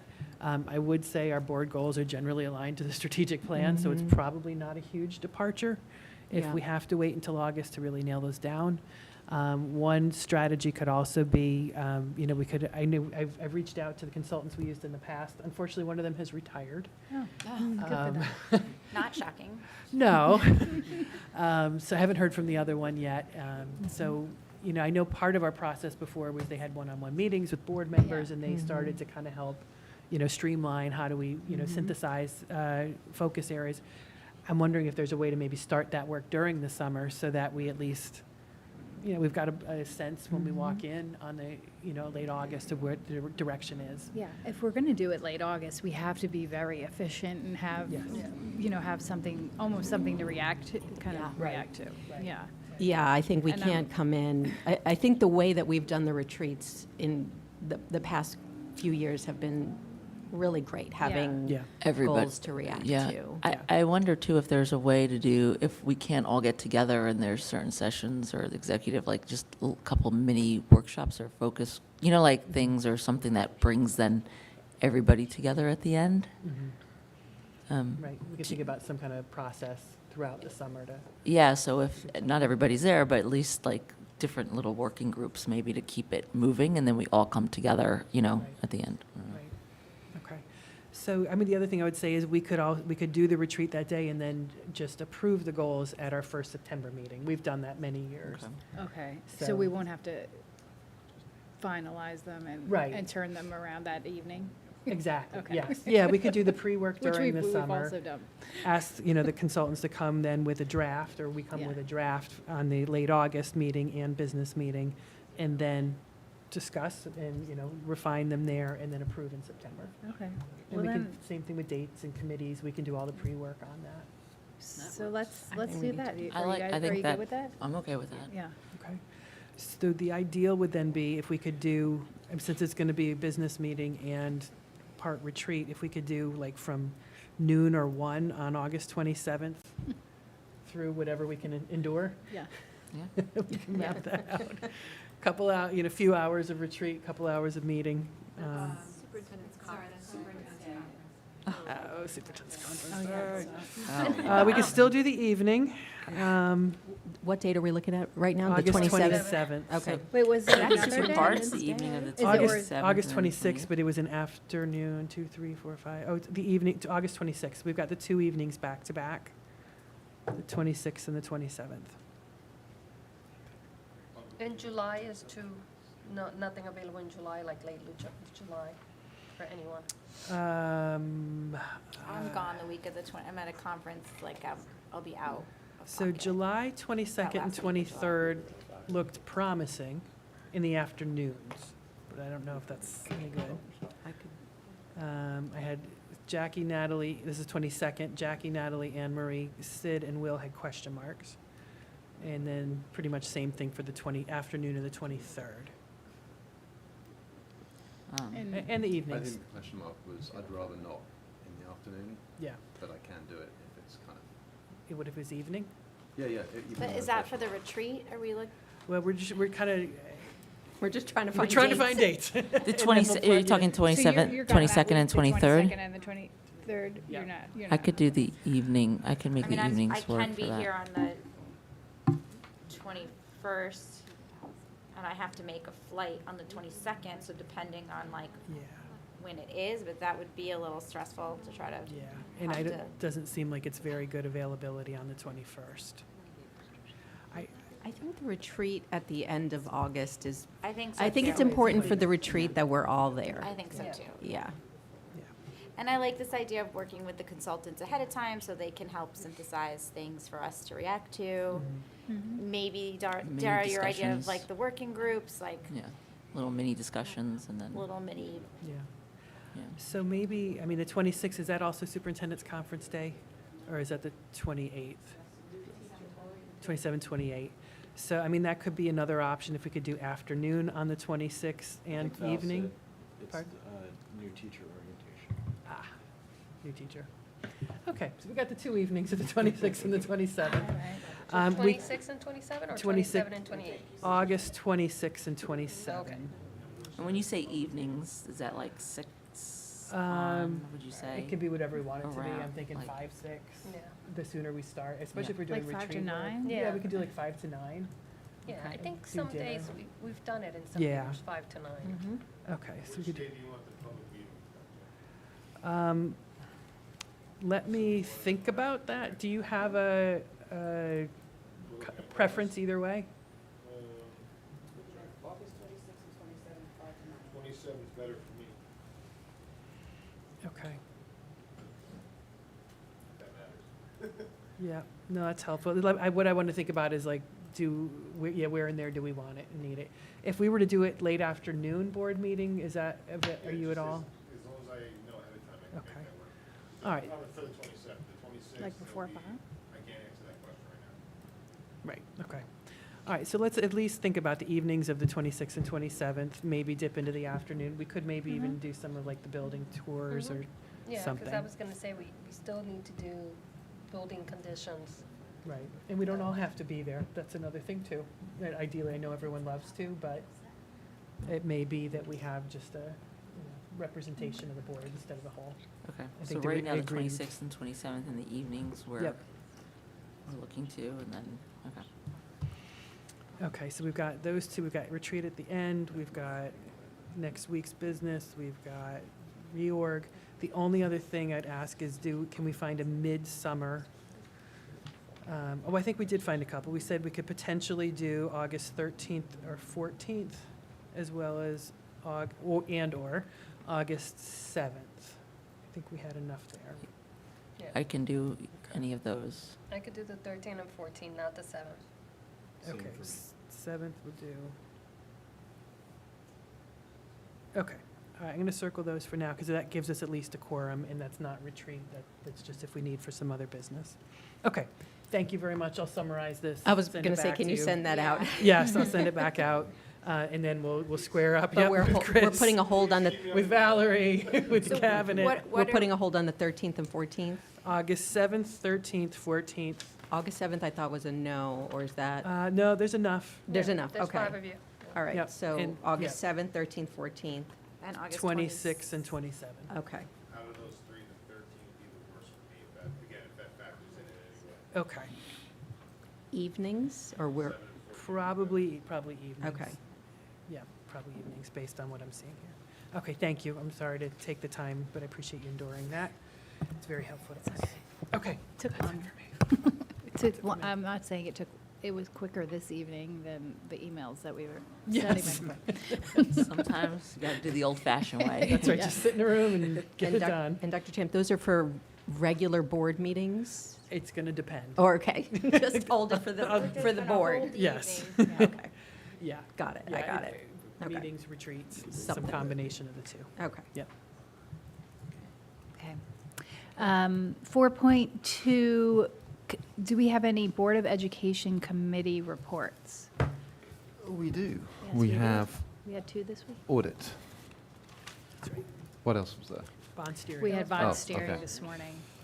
Should I Pointing do at audit Jim. quickly?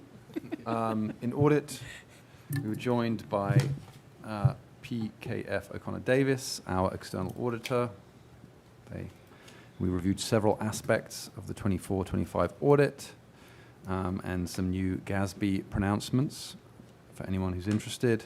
The only significant change in accounting practice will be the implementation of GASB 101, compensated absences, which will require a recalculation of the liability as of June 30th, 2024, and will likely cause an increase in the liability. The committee was asked if we had any concerns to be addressed during the audit. Nobody expressed such concerns. Jim, Mr. Rickey, gave an update on the completed risk assessment and agreed upon procedures for the internal audit. And then finally, the committee was provided with the findings for the claims audit for September 24 to May 25. To the extent there were findings, they were relatively insignificant ones around sort of hygiene relating to purchase orders, and those were the primary elements of discussion.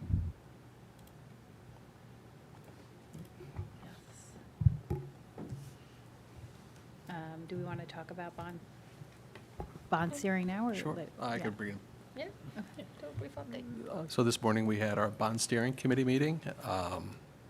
Our architects were present, so Eric Heyer and Walter Hauser from KG&D Architects. Our construction manager for the bond feasibility was also present, and then our community members were present. At that meeting, there was just a general discussion of kind of our next steps, where we are, a summary of, again, the projects that were approved by the public, work that we're going to undertake this summer, which is kind of just the assessments. We're looking at our schedules. We're looking at if there's any geotechnical, if there's any surveying that needs to be done, that type of work. And I think moving forward, the whole idea, well, again, there was a lot of discussion too about packaging the projects and the bids and different strategies that the district may want to employ as we go through this. Through this process, also working with our financial advisors to make sure, again, that our construction timing and our sequencing works well with our financial packaging as well. Talk a lot about the utilization of the district-wide facilities and while this construction happens, and trying to make sure that there's going to be inconveniences, but again, we want to make sure that we're aware of all of those impacted parties when we have this construction done. Certainly, everybody thinks about the work. Oh, it's the schools that are interrupted, and there could be there's some disruptions again as you look at, as much as we want to minimize them. But then there's also utilization of our buildings after hours. For instance, the town recreation camps are used all summer in our schools. In the evenings and after school, there's a lot of utilization, which sometimes is when this work can be done. So it's just a matter of that coordination effort and making sure we're aware of these things and working with our bond steering committee community members. They're an important voice to the group as well, and that's really an important role that they're going to play as we move forward through this project, and sharing their insights as community members. And a lot of them are very well qualified in their own professions as well. So we're very fortunate when it comes to that. And then we're going to work to reconvene the committee in early September. And as we move through the process, look to try to meet every 4 to 6 weeks, probably on the monthly basis, but sometimes the school schedules may not always coincide with that. So again, but as we look at our timeline, that's kind of how we look to move forward as we look to execute the project. And Out of curiosity, sorry. Go ahead. go ahead. How many members of the community showed up to the meeting? All of them. That's We great. were, I All of was them. very Yes. impressed. It was really, We are Really? looking. was Two, impressed. actually, I'm sorry, two were unable to make it. Oh, okay. Yeah, But- So how many? it was a It full felt like table. all of Yeah, them. Like how many? I'm just curious. Like 8, 6? Yes, probably 8, 5 to 8. Community members, Yeah, I plus the didn't count that. construction team, plus Right. administrators. Mr. Llewellyn, yeah, so we had a So nice it's great group. to see the community members Yeah. getting into it. That's great. Yeah. Yeah, and they're very engaged, and we look forward to continuing to work with them throughout the process. Yeah, and I think important to note is, we kept saying this during the bond, that everything was only 2% design, so the majority of what is happening this coming year is design. The other 98%. The Right. other 98% of design. Yeah. And one of the things too, I think an important point from this morning, we have our reorganization meeting coming up on the 15th, as we talked about. And part of our just normal, purchasing procedures will be, and Jim could talk better about it, but we're reassembling our team. Our financial advisors will be reappointed, our bond counsel, we've got an RFP that's going to be issued for construction management services. So those pieces are also, the wheels are in motion on those to be prepared to fully implement the bond work. Yes. Yeah. Thank you. And I can't remember, did we have policy committee between last meeting and now? We did. Yeah, You'll get 45 but we policy have by 3, we now. have some we'll wait till the policy section. Okay. We did, right? Curriculum, wellness.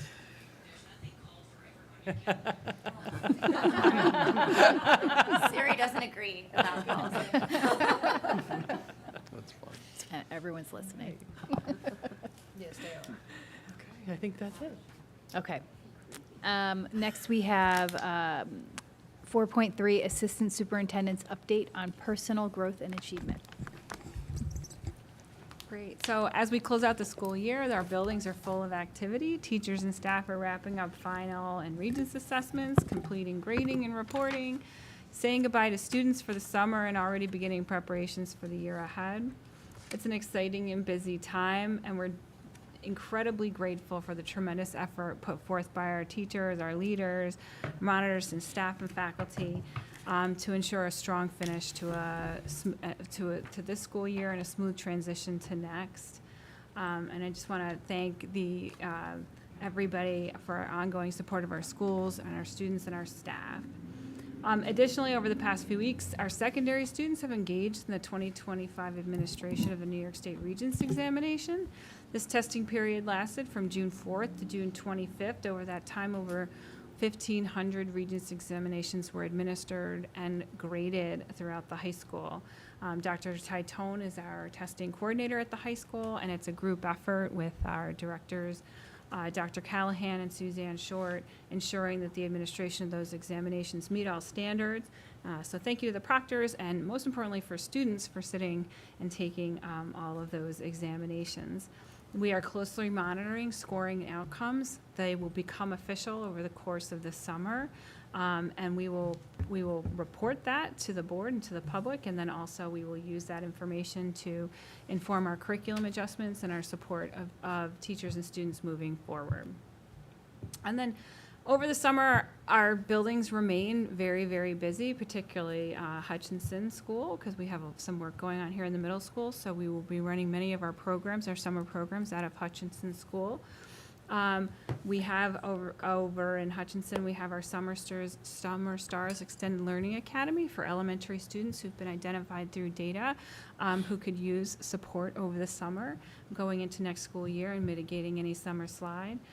We also, I'm sure Tracy's going to talk about our extended school year program that will be running out of Hutchinson as well. And then we also offer an Algebra Summer Institute for students who would benefit from algebra support over the summer and start the school year strong. As long as our Middle School Learning Institute, this program provides middle school students with targeted and academic support in a small group setting over the summer.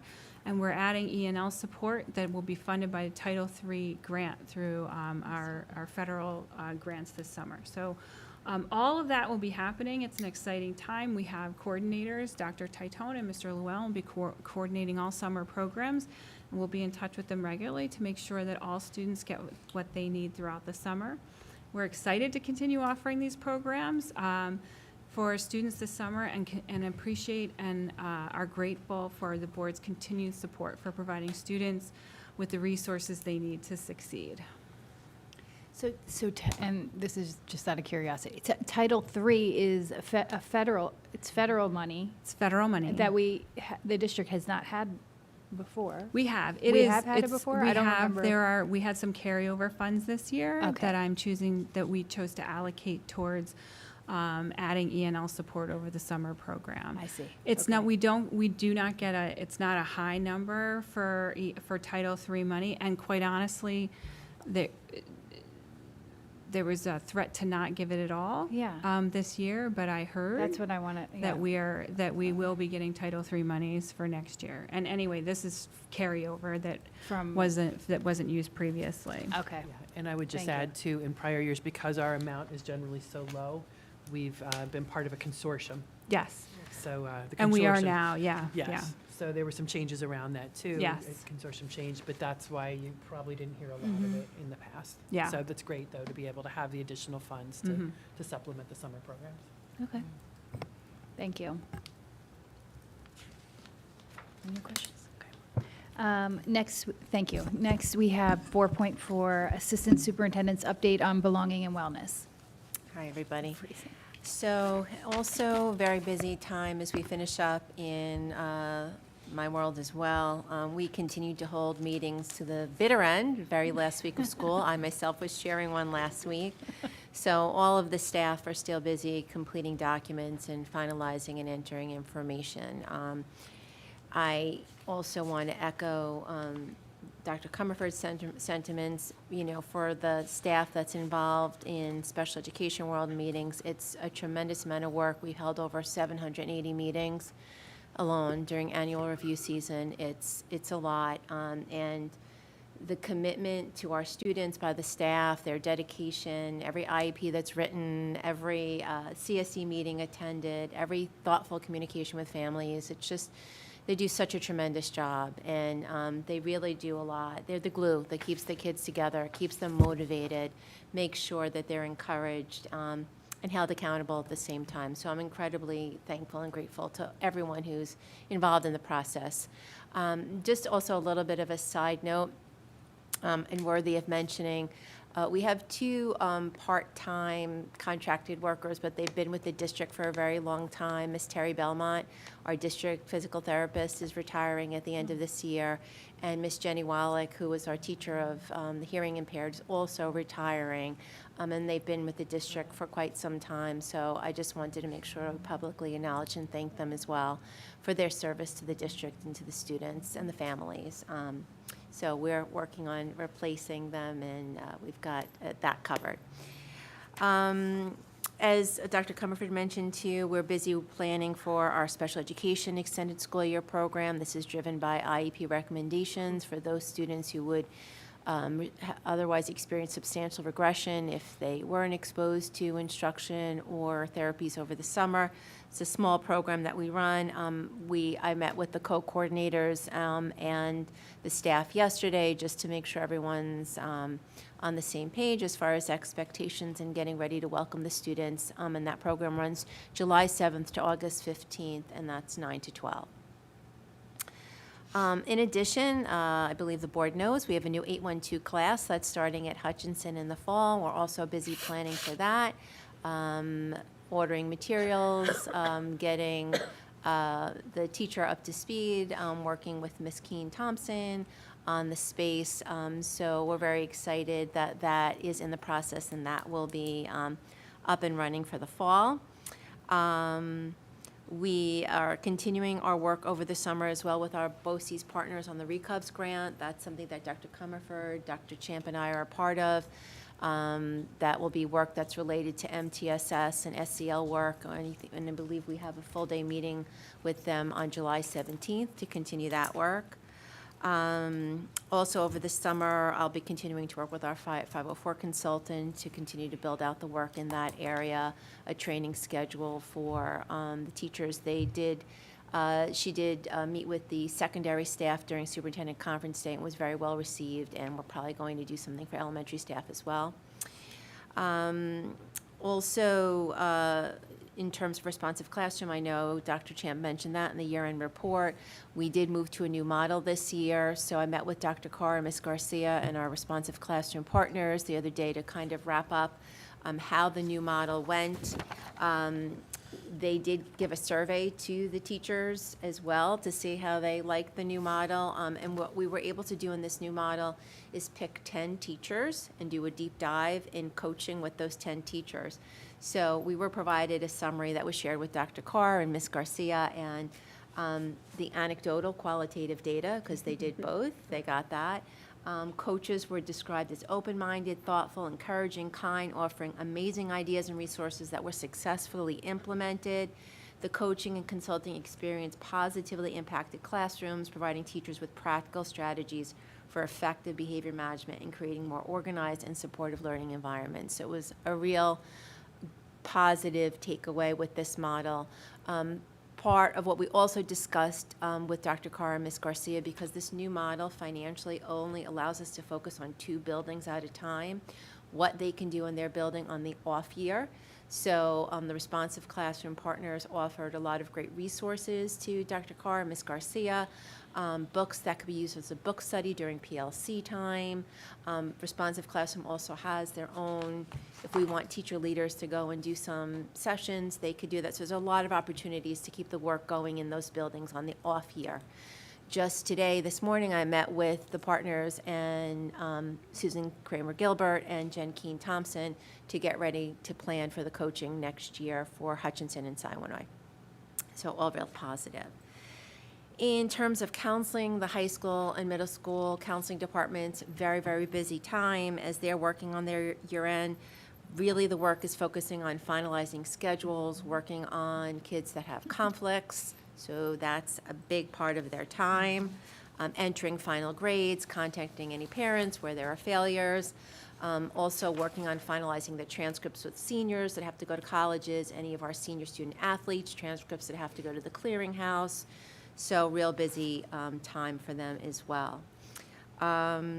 Looking ahead, and I gave you all some dates in the board report, but next year our college fair, which is a joint one we share with Eastchester will be hosting, And just a couple of dates for the public to know. Freshman orientation, I believe, for the high school is set for August 28th.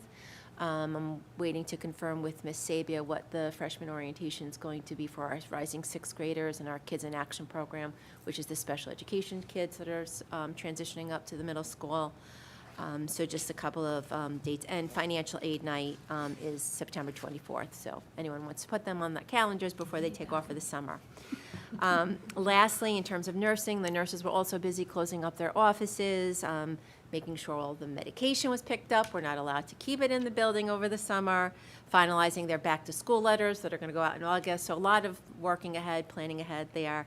The nurse coordinator, Danielle Jamie, she does have a couple of all-in days over the summer, so I'll meet with her as well, just to make sure that we're ready for the start of school year. We have a couple of nursing policies we also want to take a look at with our legal counsel, so we'll be working on that over the summer as well. And that's it for me. Thank you. Thank you. Just one quick question. Yes. You mentioned early on, I think you said 780 annual reviews for 504s and IEPs. Total meetings. Total meetings. I guess that was sort of my question. Are those typically one per student, or are there a lot of multiple reviews meetings per student? Like, is that a good estimate of the population of? Right, well, that's also students? inclusive of like CPSE. Okay. So it's all different types of meetings, but it is typically one per student. Sometimes we have to reconvene if a meeting goes long, but it's CPSE to CSE transition, it's CPSE meetings, it's 504 annual reviews, it's annuals, re-evals. Yeah, Yeah. it's a lot. No, that's helpful, because, it's getting up, almost 30% of the student body you're talking about, really, so. Right. But like I said, inclusive of preschool, Yeah. senior exit meetings, Yeah. different types of meetings, Yeah. reval annuals, yeah. Yeah, Great. our 504 you. numbers have, I think I've shared that with the board. Yeah. Definitely over the last 5 years have certainly increased a great deal. And that's in line with what I'm seeing with my partners across the county and across the state. But I think also in terms of IEP and CSE world, as we continue to do our MTSS work and our Tier 1 work, that's also the kind of goal of that, to make sure that we're kind of hitting things at the Tier 1 level early, so, we're not kind of ending up on the other side Identifying, of the equation. Yeah. Hope that answers the Great. question. Yes, totally. Thank you. And that's one, we have that one statistic on the dashboard. Is it the number, no, is it number of students The IEP with number, the IEPs? 12% Yeah, number. so that's just a percentage. That's just a percent, and That's just classified, right, Yeah, through IDEA. yeah. And that's in line with the state. We're lower than the state average. Sorry, what was that, Kathy? She asked if it was in line with the state classification rate. I think the state is about 15% or 16%. That's the last thing I saw, too. Yep. Okay. Thank you. Okay, we can move to 4.5, Executive Director's Update on Human Resources and Leadership. Yes, so the last time we were together, we were able to celebrate our retirees, which was a wonderful celebration, but it also meant that there were a lot of positions to fill. And I'm happy to say today that we have now hired 12 teachers to start in September. We have filled all of our teacher vacancies at this point. So 3 of them are on your board agenda for tonight. So, and I have to give a big shout out to our administrative team who've done an amazing job in screening candidates, bringing them into site-based committees, running demo lessons. They've really gone the distance this spring to make sure that we bring in a variety of different candidates. And so we're really excited for who's to come and join our Pelham team. We are still sad about our retirees leaving us, but this is that weird time of year where you're straddling this year and next year, and you're kind of working in both years at the same time. So we're really excited about that. You heard Claire and, Dr. Comerford and Ms. Holtz talk about the summer programs that are happening. And so there was a lot of hiring and appointing and navigating that as well. So all of our summer programs are ready to go with staffing. Our classrooms are ready to go with staffing for the fall. So we've set ourselves up in a good spot. I'm sure there will be other things that happen over the summer. Some of our hourly workers, we're getting information back about who's returning, who's not returning, and so that's always something that's up in the air. But we'll work to nail that down as the summer goes through. So we're in a good spot, I feel like, right now for the start of the school year, which is great because we will hold our new teacher boot camp on August 26th, and so we know who will be joining us, and we've already asked them to put those on their calendar and get ready for that, and we'll have some fun doing that as well. The other thing that you will notice in your agenda tonight is the CSEA contract. So I want to thank the members of the negotiation committee, who was Mrs. Lucy Rodolfo, who is the CSEA president, as well as Ms. Lydia Panton, and then Mr. Ricky and myself also sat on that committee. We started our conversations in the end of February, and after about 6 meetings, we had come to a consensus about where we can all be. I think the most important part of all of our conversations was this commitment to supporting the critical roles that our clerical staff, our nurses, our teacher assistants play every day in the daily operations of our school and in taking care of our students as well. They ratified the tentative agreement last week, and so you will see that contract for your approval in the agenda tonight. And then lastly, it was actually a year ago tonight that you gave me this wonderful opportunity of shifting roles. And so I really want to thank you from the bottom of my heart for your trust and your support. It has been a very big learning curve this year. But I have to say, I went into education because I love to learn. And it's the joke at my house, like, now what degree are you going to try to go for? Because I absolutely do love learning, and I am a lifelong learner. And so I've put that to the test this year, but there's so much more for me to learn and grow with. And so I'm really looking forward to partnering with you next year as well, and to continuing this. But I do want to thank you because I loved being the principal of the Hutchinson School, and I miss the families and the students and the teachers. But this has just been an amazing year to see the district in a K-12 perspective and work in that capacity. So thank you. Well, happy anniversary. We'll have to And you're check still LinkedIn here. for your work anniversary. Work anniversary, whatever. That's funny. Thank you. Okay. Next, we have Assistant Superintendent's update on facilities and sustainable learning environments. Okay, thank you to the board. I guess first I just want to apologize to the Prospect Hill community and certainly to the board. I missed an email, and in that created some disappointment in the committee, and I certainly understand that disappointment, and I'm certainly disappointed as well. So. Again, we've gotten all that information back down to the state. We're waiting for state Ways and Means to go ahead and provide the final word with that grant, and we'll be ready to move forward as we work on that. But I didn't, as Dr. Champ shared before, when we found it, we certainly acknowledged it, and I wasn't happy about it either, as I don't think any of us would be. And certainly wish we could take it back. We can't. We've got to move forward, and we're going to redouble our efforts and make sure we've got a great outdoor classroom for our students. So I think that's my commitment as we move forward to this. Can I just respond to say something, which is, to anyone who's listening, I've worked since the day I left undergrad in many different organizations, large, small, different countries, volunteer, corporate, many different places. And so, I don't know, I feel like I have a pretty good sense of when I can see someone or recognize someone who is like committed and highly competent and devoted to the work they do. And I think Jim fits that description.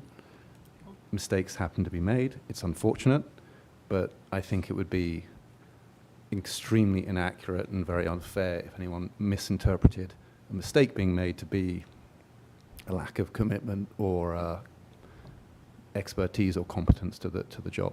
So it happens. And Agreed. I just want to add, also just taking the accountability is actually pretty extraordinary too in my career, to be able to just look it face in the eye and say, I made a mistake, and taking that. So I really respect you for addressing that, and I echo Will's sentiments. I was going to say something, but I'm just going to echo what they both said, exactly said. So, thanks, Jim. And Thank I you, also Jim. want to add my sentiments too. I'm not going to repeat what was said. I agree, and I want to add my voice to that too. And I know how hard you worked this spring, and how many emails you were getting, and what you did. It is nothing short of extraordinary how much work and how many responses you got. So thank you for your dedication to the district.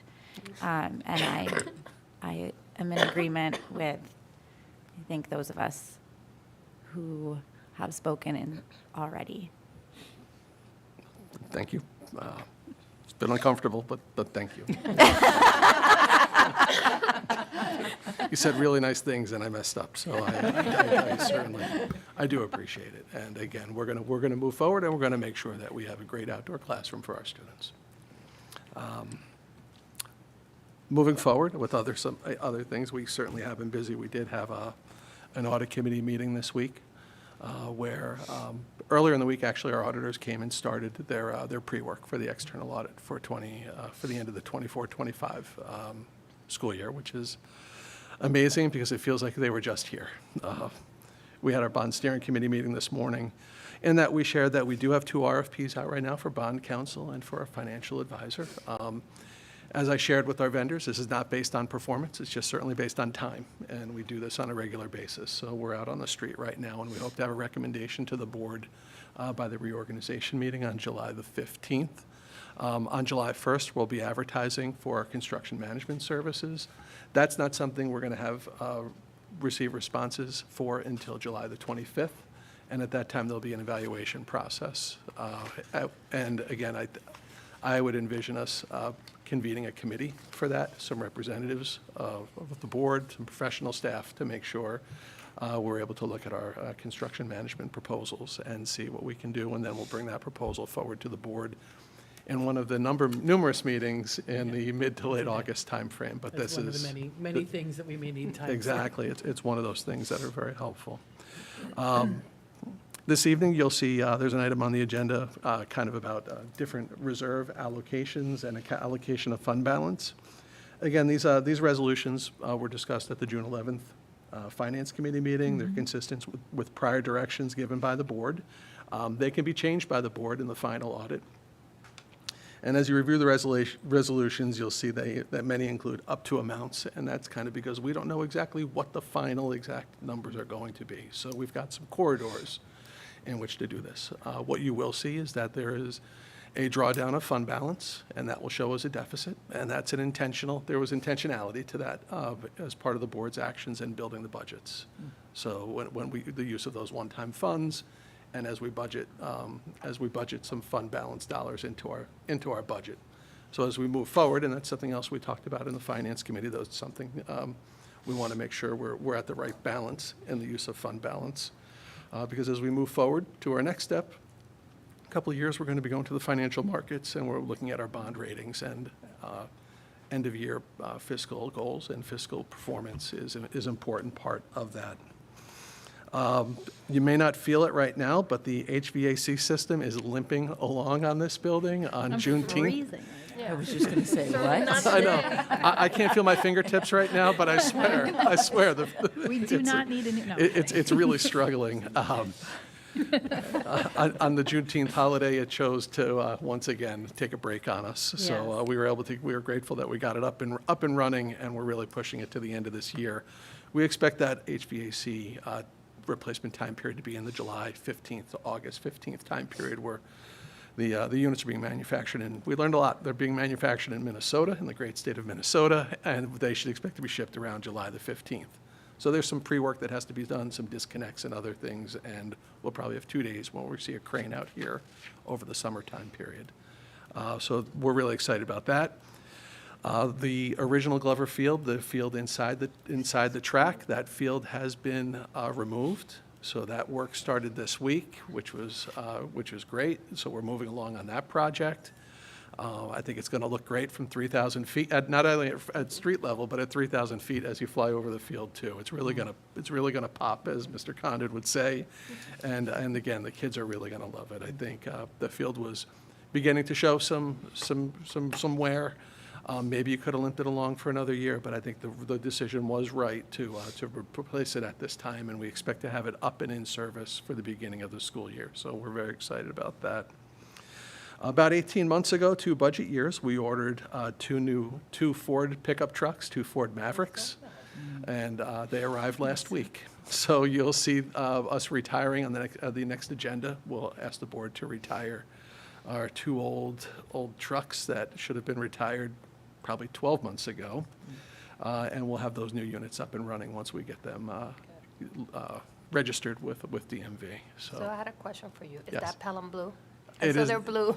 We went for blue. They For the didn't- record, I Yes. did not pick them just because they happened to match my car. It was not me. Because I was looking at them, I was like, but is that Pelham blue? It was the only blue. So that was the choice of the color. And then are we donating the other vehicles or just giving them a good old send-off for 25 years of service? I think we'll ask the board to surplus them. We will put them on the auction block, on the online auction block, and I think we'll be shocked that someone will actually offer us value for some of them.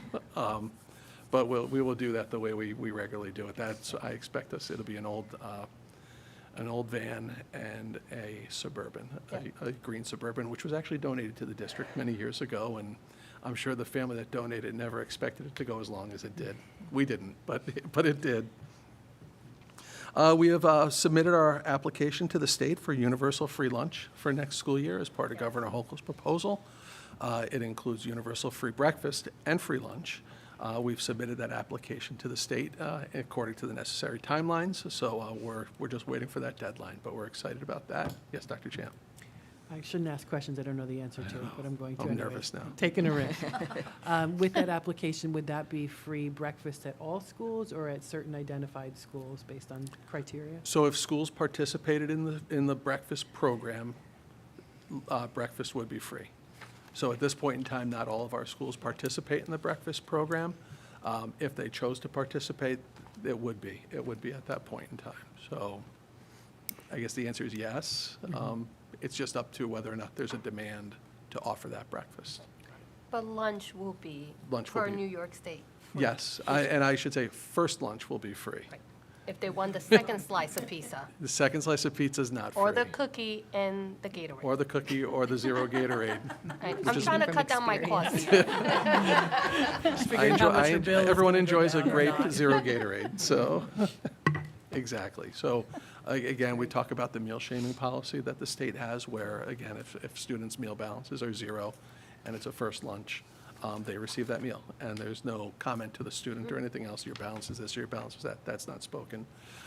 That's really not an issue anymore, because with universal free lunch, that takes care of that, and any student who wants to be fed for that first meal, they receive it as part of the entire universal free lunch program. So we experienced a little bit of it during the COVID years, Yes. and it was pretty positive. So I think everyone's optimistic to see how this is going to roll out as well. We just hope it has the funding in the future years, I think. We're excited about the first year, and then we'll be looking towards those others. So our tent got taken down for the graduation tent. We were watering the lawn, as you could see, but we did really well, and I think our facility staff did a wonderful job, especially with the pivot to indoor moving up our graduation for our 8th grade students. And again, we were crossing our fingers for the air conditioning on that unit, and we made it. But again, I think all of those were terrific. I had an opportunity to attend the end-of-year sports award dinner. I was an invited guest at the Pelham Country Club. It's a fast event, but it's a great event. Everybody really is recognized, and it was certainly an honor to be there. Dr. Champ asked me to attend. So again, it was a great event to recognize all of our student athletes. And again, the community puts out a great effort for their students. So it was really impressive. And I guess that's all I have right now. So thank you for your time. Thank you. Thank you, Jim. Thank you. Thank you. Dr. Champ, I just wanted to make a quick correction to what I said. I just double-checked the state. The state actually for 23-24 is 19%. 19. 19%. Westchester County, 17%, and we were at 12. And that's based on 23-24 beds data. Yeah. Yeah, definitely been an upward trajectory. Oh, yeah. Yeah. 'Cause we were just saying the last time I think I looked, I thought the state was at 15%. I did too. so. 19. Wow. Okay. Okay, we've already had communications and comments from the public, so we can move to 6.1. Do I have a motion to accept the treasurer's report for the period ended May 31st, 2025? So moved. Second. Any comments or questions on the treasurer's report? Okay. How's interest income looking? 4.15%. So it's still, it's not as quite as high as it was, but it's still above 4, which is good. So we'll take it. Okay. All in favor? Aye. Aye. None opposed, so that motion carries.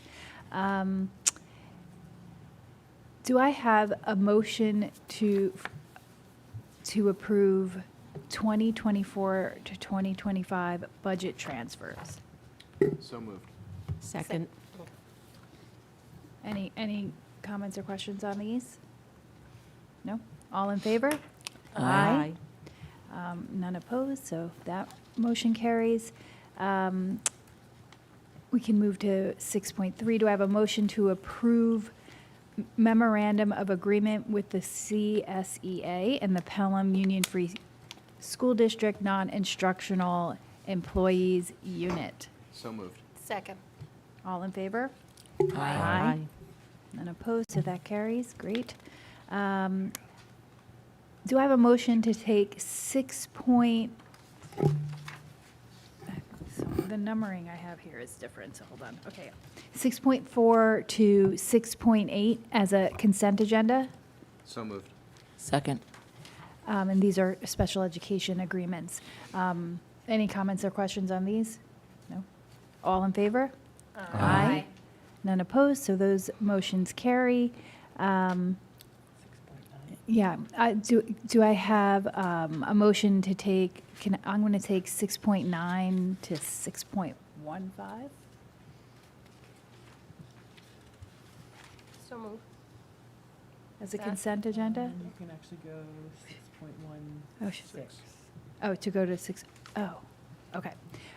Do I have a motion to take 6.9 to 6.16 as a consent agenda? So moved. Second. Okay, and this is all of the Reserve allocations. the reserves, yeah.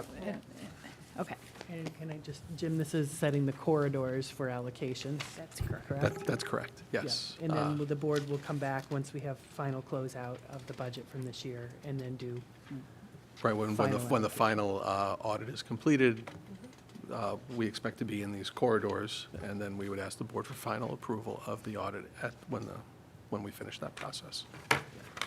And Jim, the tax fund, is this re-upping the fund, or what is 6.9? Remind me how this works. So what we're doing is we're creating a new fund for those appeals that were filed in 2024. Okay. So every year, we create a new fund based on the upcoming year, and then we recommend a certain level of funding based on that. I see. And this is based on the auditor's recommendation, or? Yeah, so we have, we recently received the analysis from our attorney on the tax certiorari's, and then based on the total exposure, we've got a recommended level of funding of that total exposure.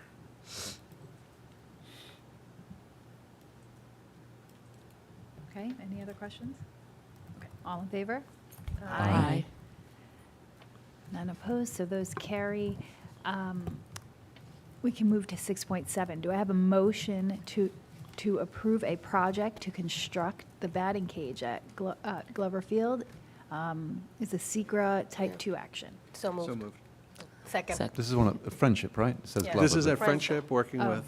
with Friends of Little League. Again, they made the donation at the last meeting. Oh, that's right, and this is friendship. This process, again, we would be looking for permitting from state ed.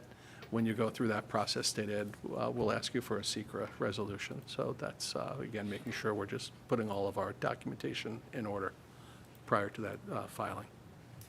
Okay. Again, thank you to Little League. Does it need to be Absolutely. corrected to say friendship, or is that, no, it's fine? It's within the bigger Glover. It's a bigger, the Glover- bigger It's Glover Glover complex. Yeah. complex, okay. Yep.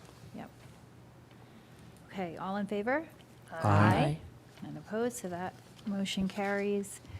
I am going to take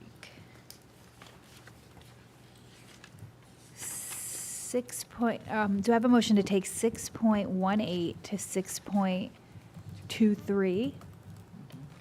Yes, as a consent agenda? So moved. I second. Okay, any questions on these? These are agreements and contract. No? Yeah, we're getting a jump start on a lot of our Right. It has to- reorganizational Right, it has to be done. items. Yeah. Yeah. Yeah, quite honestly, we're asking for some for insurance companies. They won't wait until July the 15th. They said, if you don't re-up, we're going to drop you. Yep. So, Okay. and we have every intention of re-upping them. So it wasn't a hard sell approach. It was just a timing issue approach. Okay. All in favor? Aye. None opposed, so those all carry. 6.24, do I have a motion to accept a donation? So So moved. moved. Oh, second. Okay, so these are, again, we're very grateful to the Pelham Education Foundation. One is a donation for $48,418.99 for Grant 2510, Engineering Development. It's a CNC machine. Oh. Oh. Oh, wow. That's cool. Excellent. I know that because I read the attachment. Thank you, Will. It's a router. Very generous. And the second one is in the amount of $3,700 for Grant 2511, Max Stossel on social media for Digital Citizenship Month. And I can say that I've heard him speak, and he's very good. Yes. So- Excellent. He's excellent. Yeah. He's very great. engaging. I think Yes, the community that's will it. really enjoy it. Yeah. So thanks again to the Pelham Education Foundation and everyone who gives to the Pelham Education Foundation. All in favor? Aye. Sid? No, I know. that's- Okay, that passes. Sid, pay attention. No. Okay, we can move to policy.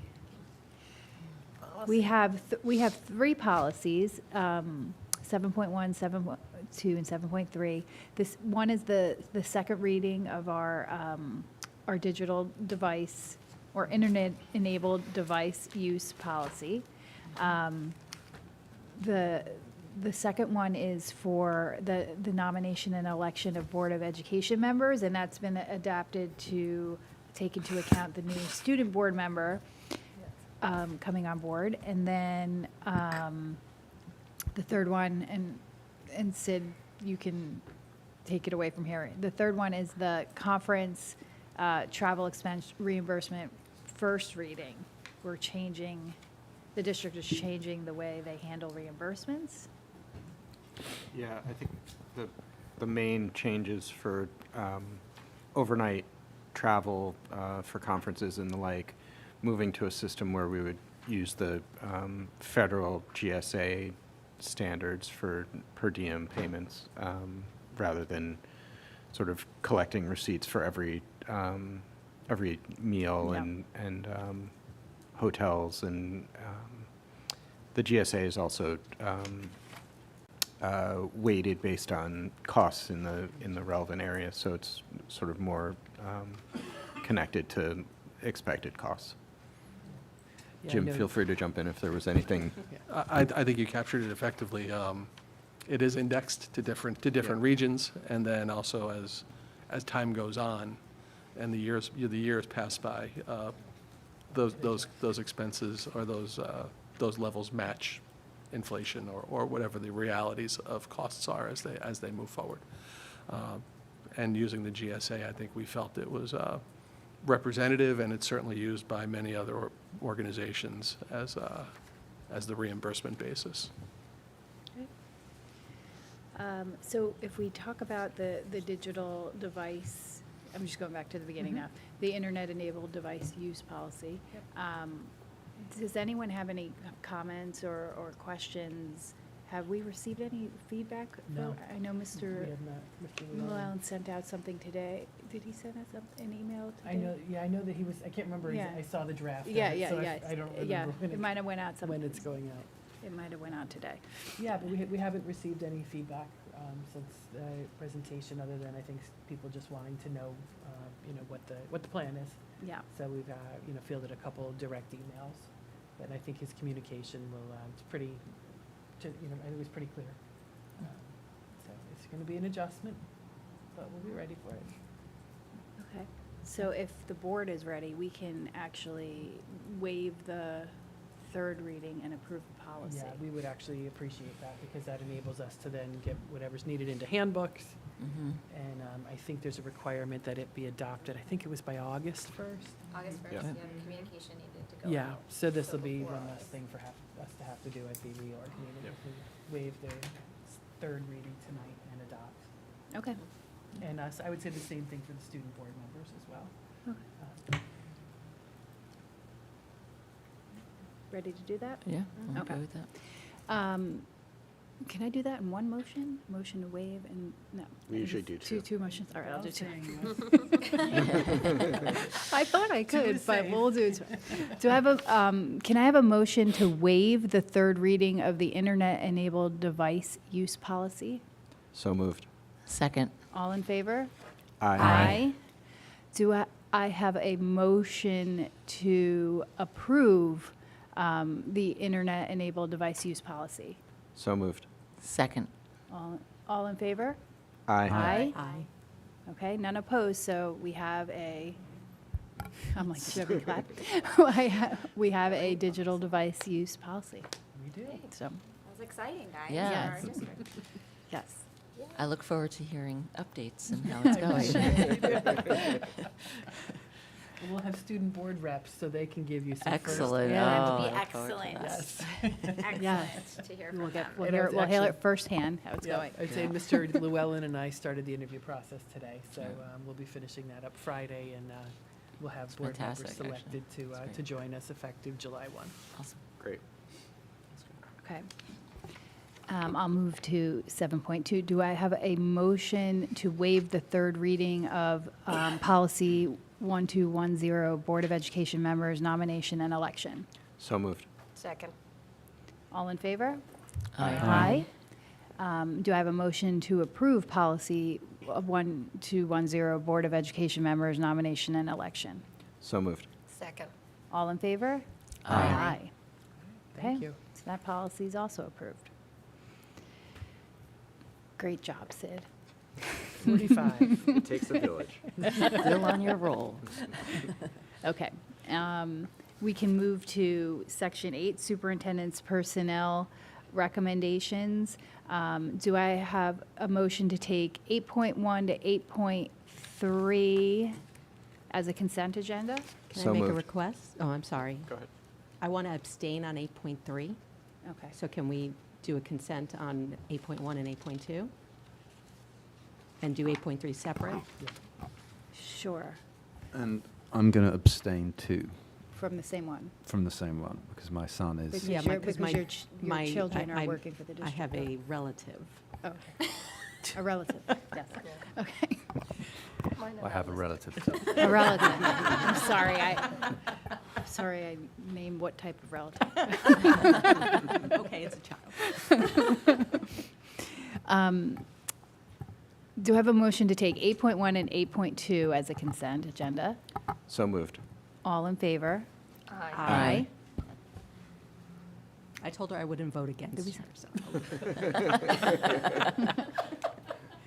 Okay.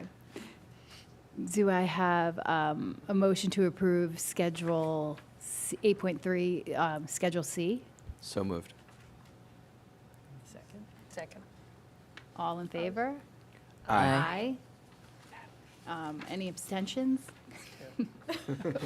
Okay, that motion carries. Okay. We can move to 9.1. Do I have a motion to approve Schedule D? So moved. Second. All in favor? Aye. That carries as well. Do we have any new business? No, we did the calendar already, so we don't have. Should we talk about the three of us are going to be participating in that program? Sure. Or Sure. no? Yeah, go ahead. So, Dr. Comerford and Tricia, Dr. Fitzgerald and I have all been accepted to participate in a fellowship program next year in partnership with Fordham. Help me with the acronym. It's the New York Education Policy Leadership Program. EL Education Leadership Policy. policy. EPLP. Education Policy Fellows Program. Fellows Program. Got it.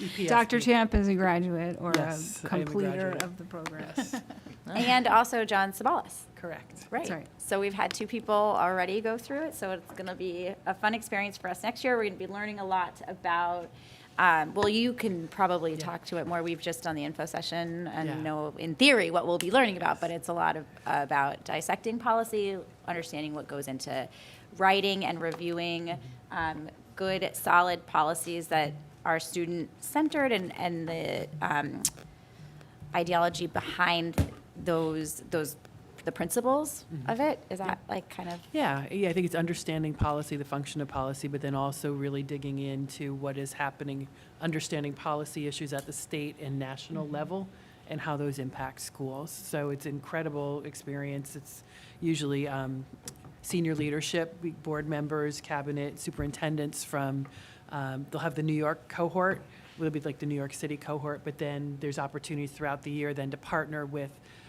cohorts from around the state and from other states, so you get a regional view as well. The two keystone, I don't think it's the right word, seminal experiences, cornerstone, whatever that word is. There's really 2 key experiences that, to me, were, one of them was probably the most powerful professional development session I ever attended, and that was actually going to the Gettysburg battlefield and lessons of leadership that were learned there and how that then applies to your leadership. It was incredible and just really memorable. And then there's also a trip to Washington, D.C., to actually put policy into action, talk with folks at different think tanks, even potentially do some advocacy work with elected officials. So really exciting and thrilled that they're going to be doing this together. So it'll be fun. I'm sure they will have some Pelham project that they will do as their policy analysis. There will be some sort of Pelham project, and we There can will. keep you updated on what that will be and look like That's when right. we know a little bit further into the program. We don't start until September, Yep. so this will be an interesting experience. And I'm really looking forward to it. I know I've spoken with both of you about it. You guys are looking forward to it as well. So I'm really looking forward to it too. It's something I've been thinking about for a long time, but for obvious reasons, put it off till now, and very pleased to be doing it with both of you. And I'm glad I put it off until now, because this year's focus is one of particular interest to me, and it's putting students first in polarized times. So I think that we'll have some good conversation statewide, nationally, and with each other. that's great. Excellent. Okay. Do I have a motion to adjourn? So moved. Second. All in favor? Aye. Thank you.